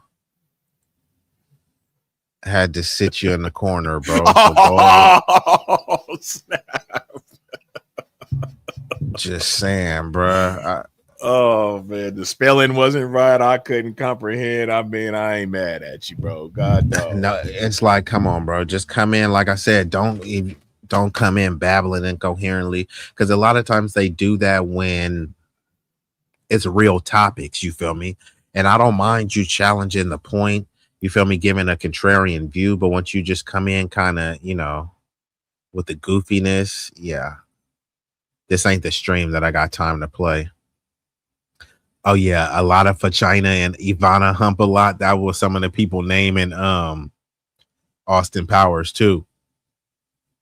After the Fook me and the Fook you, Ivana hump a lot. That's crazy.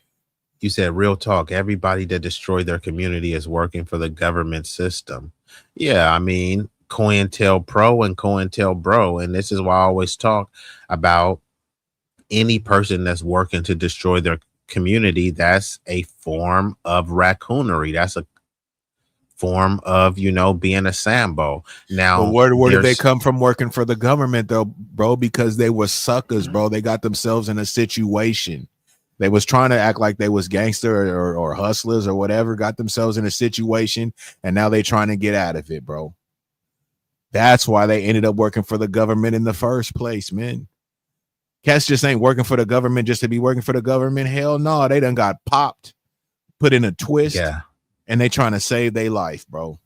Al Sharpton is one of them. He was a informant. Al Sharpton was trying to rat on Asada Shakur. He was a rat. He got caught up with the mob. The mob was trying to get bro up out of here. Like a lot of cats don't know. I don't know if Roger Meadows has heard about it. Oh, you know about it? Okay, yeah, bro. The mob was finna get him up out of here. Then he clicked up, and they were like, "Yeah, we'll protect you, but as long as he ratted on some mobsters, and then he was like trying to rat on us too." And now they prop him up as if he's some leader, but all he is just a bobblehead bozo. So I don't really rock with Sharpton like that. But yeah, And then we also have to stop with this whole narrative that people are allowed themselves to fall into, the whole 1350, when they essentially are saying that, well, 13% of the population commits 50% of the crimes and all this other stuff. And it's just mathematically impossible, bro. So we're going to just break this down just a little bit, bro, because when they say the 13%, they're talking about the entire population, bro. And even Tasha K and other people, she brought up an argument. What about Chicago and all this other type of stuff? It's like, bro, are we still doing this? So I've looked it up. Right now, Chicago has about 215 murders this year, or unalivings, let me call them. They have 215 murkings this year. Right? We know they weren't all black people, but since people blame us for everything, let's give the credit to all of them to black people. I looked it up. There's approximately anywhere from 360K to a little bit more black males in Chicago. If you divide 215 by 360K, you won't even get 1%. It's 0.000 is 0.00000 like 11%, something like that. Not 11%, not 1%, 0.00000 11%. And this is, mind you, if you give all of the unalivings and credit them to black people. So they make it seem like Chicago is a war zone, but literally not even 1% of the black population. But when they say 13%, there's a presumption that the entire community is just going around slaughtering people. But again, that's humanly impossible and mathematically impossible. So why should we focus on the 0.00 plus percent of people that are committing crimes versus the 99% that are not committing crimes? So then that's where it starts framing into, well, that's black culture and hold them accountable. It's like, bruh, y'all keep talking about all these stats of them being locked up. That's accountability. What more accountability do you like? Because right now, if someone is doing 30 years, what I'm supposed to do a podcast for 30 years and hold them accountable? Yeah, you know what you did was wrong. What you did was wrong. It's like, bruh, huh? How was that accountability, bruh? Big Rig, when you were sitting down, I mean, was there any podcaster that you heard or anyone on the street that held you accountable that you listened to? No. I don't just know where that is, bro. Where that happens. People could say whatever they want, but that doesn't translate to accountability. Sometimes it's just, you feel me, in one ear out the other. So then again, how was it accountability? Yeah, I told Big Rig about himself, and then his life didn't change. So how did you hold him accountable? Yeah, I told B-Eazy to do this. Yeah, but I didn't do it. So how did you hold me accountable? Only the person themselves can hold themselves accountable, bro.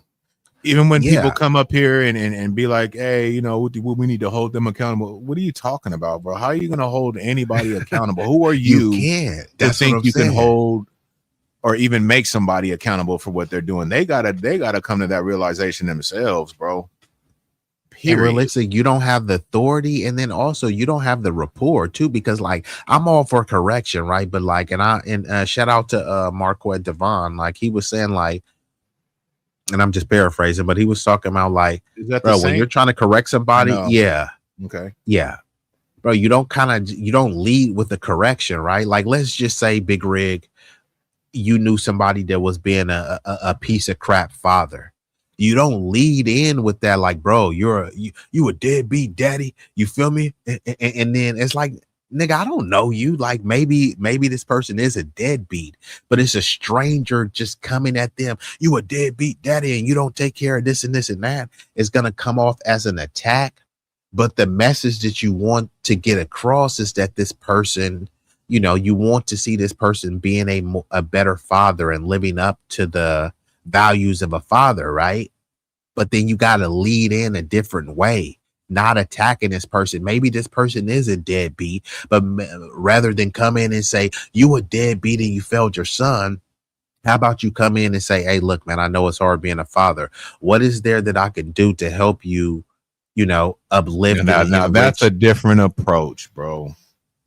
You see what I'm saying? Like, I'm trying to get the same result though. Right. But if I come in calling you a deadbeat, which this person may be, that ain't gonna work.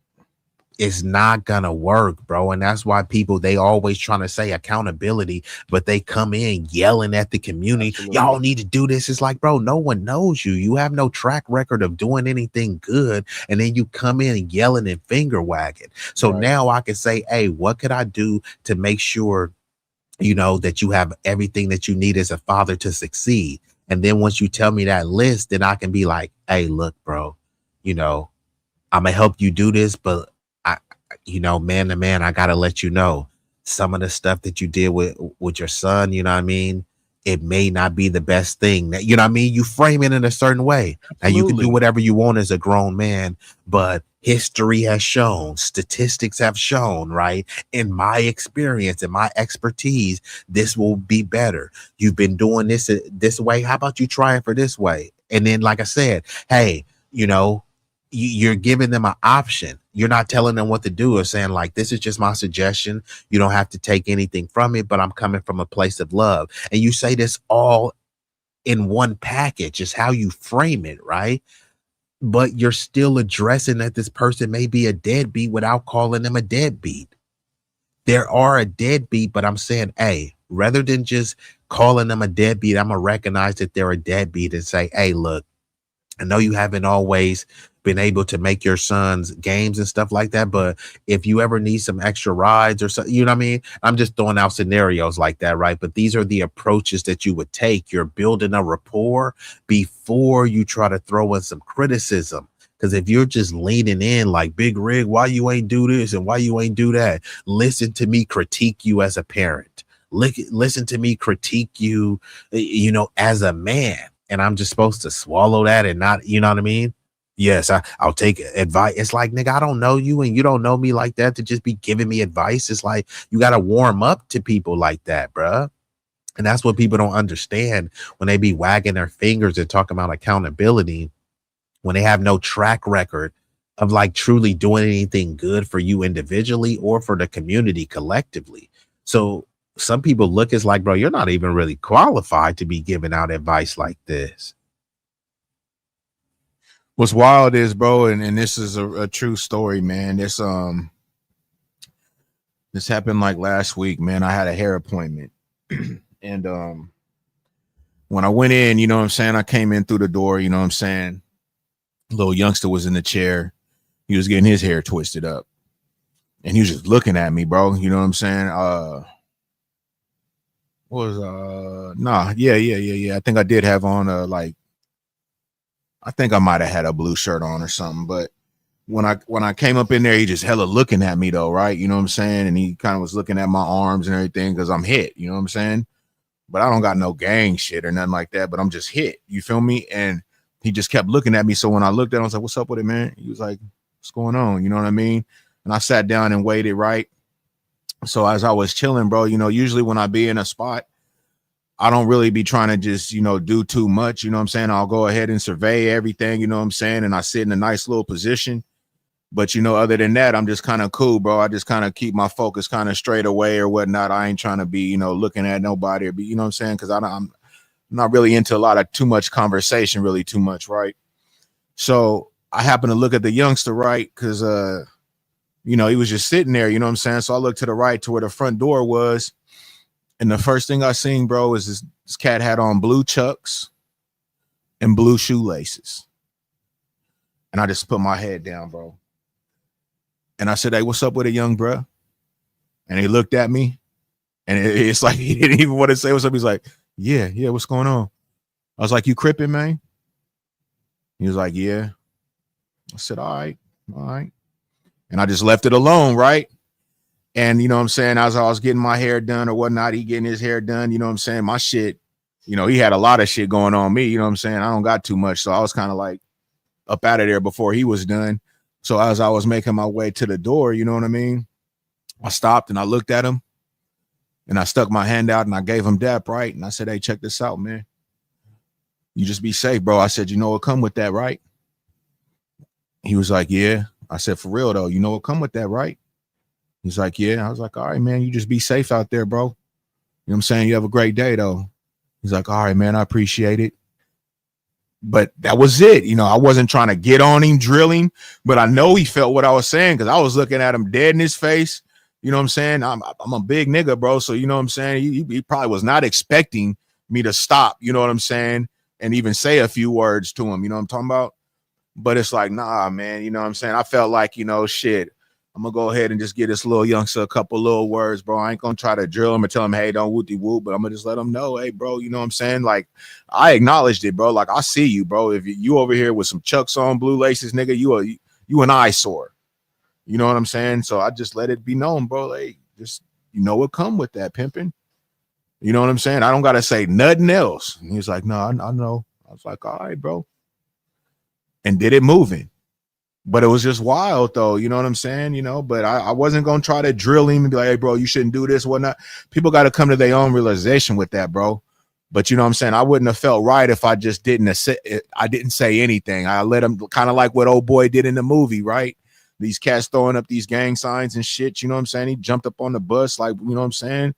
And let him know, bro. And I let him know, like, bro, like, I see you, bro. Like, I come from this type of era, bro. You know what I'm saying? Like, I don't know if you think things are sweet, but, you know, just in your shoes, you over here, you know what I'm saying? You putting something out there, bro. And just know what come with it. Yeah, because sometimes they'll do that and think like, oh, man, bro is older than me. It's like, man, you know, maybe you did this at once, but that was a long time and your time has passed. But it's like, age is a privilege denied to most. That's bro. a fact. So whatever you think about, whatever you think about doing, I've already done it multiple times. I've done it several times over. You're still trying to figure things out that I've already done. Absolutely. You're still trying to figure things out that I've already mastered. Doesn't mean that I'm a master at everything, but I'm a master of many things, right? Yep. And sometimes it's people that are masters of nothing, nobodies, aspiring to be somebody, nobodies with nobodies, bro. So it's like you can't really talk to someone.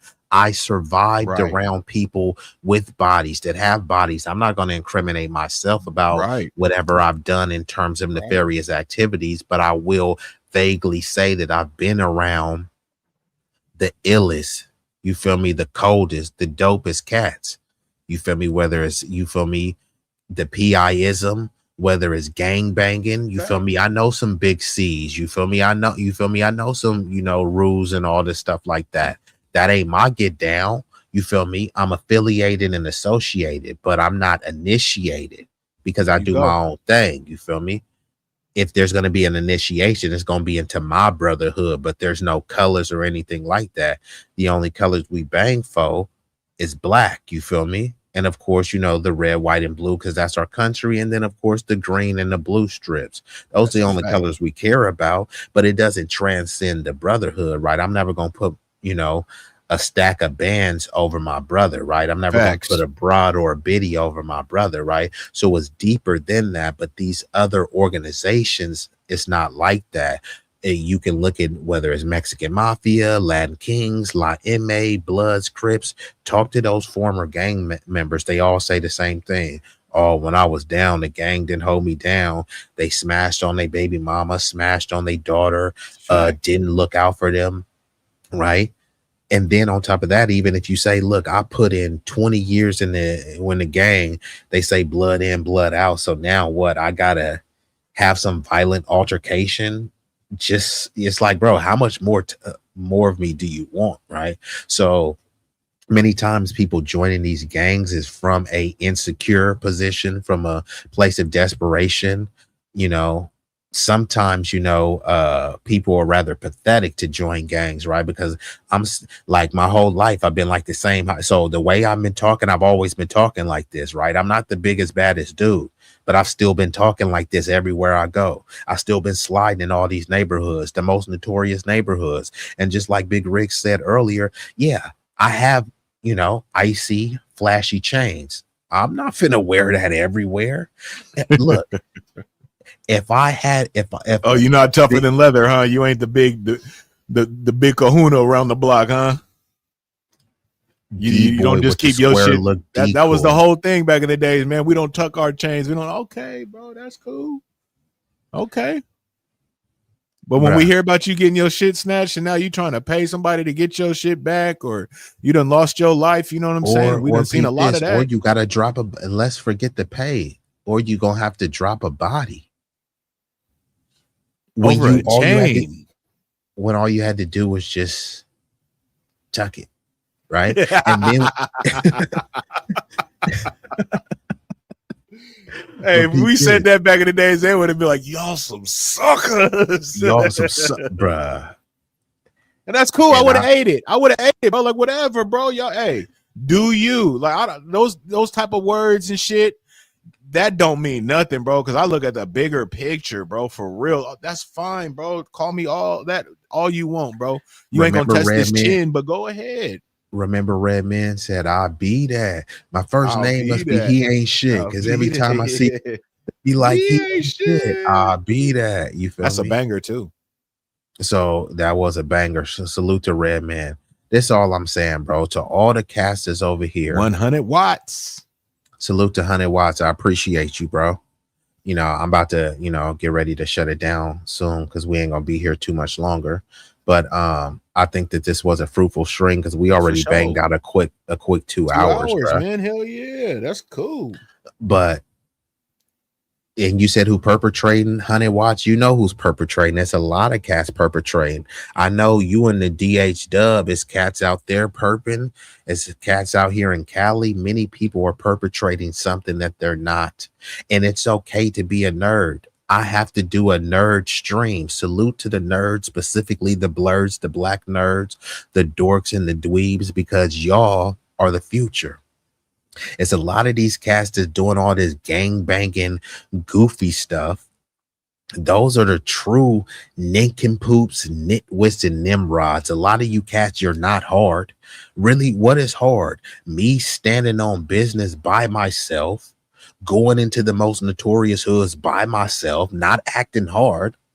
I'm just acting like the earth is my turf. I slide through there, no problems, bruh. Because I blend right in. Cats is like, bruh, he must be over here because nobody else in their right mind would slide to this hood. Yeah, I'm not coming over there set tripping. You went over there trying to look all dope with your chain and all this stuff, and then you got jacked, and now you got to run back and get some get back. So you thought I was a sucker because I walked through peacefully, right? I wasn't cowering. I didn't piss my pants. I walked through there with my head high and my chest out. The thing is, I just didn't have my chain out. I had my chest out, not my chain out. You had your chest out, but you should have got your vest out because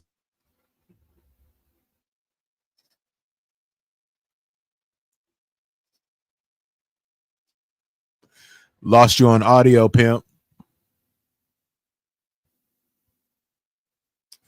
But yeah, what he's saying is right though. Shit. I ain't got no problem, man. You know what I'm saying? Like you always gotta read the room, y'all. You gotta know where you at, keep your head on swivel and everything, man. You got to. If you think that everything is sweet and you top dog, there's things that come with that, y'all. I'm a firm believer in that, man. I wouldn't look at nobody as any type of way if they move, you know what I'm saying, correctly. You know what I'm saying? And just because what these rappers or these gangsters or whatever say in music or in movies, or don't believe that shit, y'all. Because 9 times out of 10, man, if these cats was really catching the bodies and everything like they say, you wouldn't see them, y'all. They'd be locked up, y'all. There's no way. You know what I'm saying? That's all facts. So, don't ever get it twisted, man. That's why I think the stream is so good. Yeah, I can hear you. I can hear you. Could you hear me, Big Rick? Yep, I can hear you. Can you hear me? Okay, I don't think he could hear me. I hear you, but can you hear me? Hey, could you hear me? Because I can't hear you, bro. Okay, so yeah.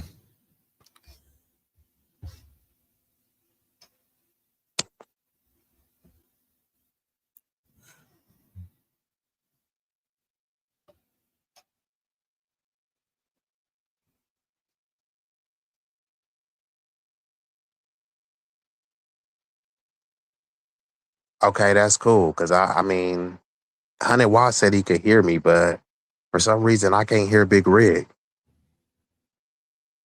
Okay, salute to Big Rig. Okay, yeah, Big Rig dropped down. I don't know if bro is gonna come back in.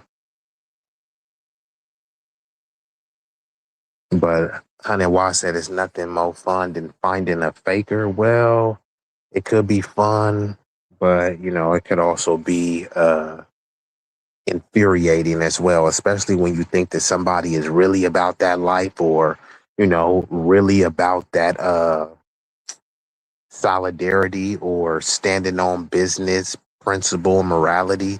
And then it comes to find out that this person is just a fake phony, fake it in a $4 bill. You know what I mean? Can be rather disappointing. And Big Rig says StreamYard be playing. Well, I guess that was a cue, right? Because I think, bro, my my router be playing. I'm over here looking and I got full bars, but for some reason, my StreamYard is just loading and loading and loading. So I had to hop on my phone. So I'm glad that y'all can hear me, but I guess that was my cue to shut it down. Um, yeah, so let me see. I was gonna try to get back on it, but like I think it's StreamYard tweaking because my Wi-Fi says that it's good. I'm at like full bars. So, it is what it is. So I'll just interact with the chat and then I will be up out of here and shut it down. We already got like a smooth 2 hours in. I do appreciate all of y'all that's watched this live concurrently and that will be watching this on the replay. But essentially what we were talking about is that not everyone is about that life and not everyone needs to be about that life. It's okay to be a nerd. It's okay to be a dork, an educated lame, a sophisticated person that's not engaged in any type of street proclivities or nefarious activities. That's okay. I promote that as a person that does have a street background, who's been a product of my environment and upbringing. I speak about these things as an experienced person. Salute to my bro Big Rig because he's from the soil as well. So we're giving our perspective, giving an objective assessment and analysis based on what we've personally experienced, witnessed, endured, etc., right? So yes, if we got any nerds in the chat, any nerds that following me, I tip my hat to you. I commend you. You guys are the future. However, the nerds still got to step their swag up, right? You got to step your mouthpiece up. You got to step your swag, your fashion, your aura, your fitness level. Step all that stuff up because, a nerd, they can do the quantum physics stuff, they can do the techie stuff, but sometimes a lot of these cats, they can't even bench press 130 pounds, right? It's a lot of these dudes that can't do 20 push-ups, right? So yeah, you're great in the boardroom and you're great, building computers and stuff. But, I would like for the nerds to be better at building businesses that enrich the community rather than just, individual accolades and accomplishments because people love to talk about the Pookies and the Ray Rays. Well, no one is looking for Pookie to build. Unfortunately, the Pookie Ray Rays and the Tyrones and Man Mans, those people have destroyed the community. Those people are being locked up and held accountable. And then when they get out from being locked up, what are you expecting them to build? So these educated people, the Bible thumpers, the dorks and dweebs, y'all got to step it up. Right? Don't just run and say, oh my God, the community is so bad. So I ran somewhere else, right? And complaining about a community that I don't even live in. Why didn't you build a community that you can make safe? I mean, you're educated, right? You have the finances or at least the acumen and knowledge to pull the resources and devise a strategy to get it done. Right. So I don't want to hear any excuses. If there's no excuses from the Pookies and the thugs, see, they have these people that are uneducated. And then when they say, hey, these people are felon because they're uneducated, maybe they grew up in a tumultuous home that may possibly had a single parent. Unfortunately, people expect them to fail. But these other people, well, you grew up with a silver spoon or you grew up with quote unquote conservative values. So no one is expecting you to fail. So I don't want to hear your excuses as to why you haven't built. And if you're going to, demonize and ostracize people in the community based on, this nebulous, accusations of degenerate Black culture, then what have you done to replace it, right? See, if there's an issue and you don't also present a solution while complaining about the problem, that's called whining. I don't want to hear some grown dude whine like a little teenage girl who just got her first period when she was at church. I don't want to hear that. There's nothing masculine about that. There's nothing hard about that. And if you're trying to get women that are, going to submit to you, well, they don't want to hear a bunch of whiny whack jobs. You feel me? So Let me see what the chat is chatting about, and then I will shut her down. You said, I'm lame as hell. I'm lame, I'm a nerd, but I'm not a smart one though. I'm stupid. Well, I wouldn't say that you're stupid. I mean, I think everyone is smart at something. And we need people for various things, right? You may be dumb, and I'm just using that word loosely when it comes to chemistry or calculus, but then you may be smart when it comes to, building computers or to do physical labor and stuff like that, right? And following directions. Everyone has their strengths and weaknesses.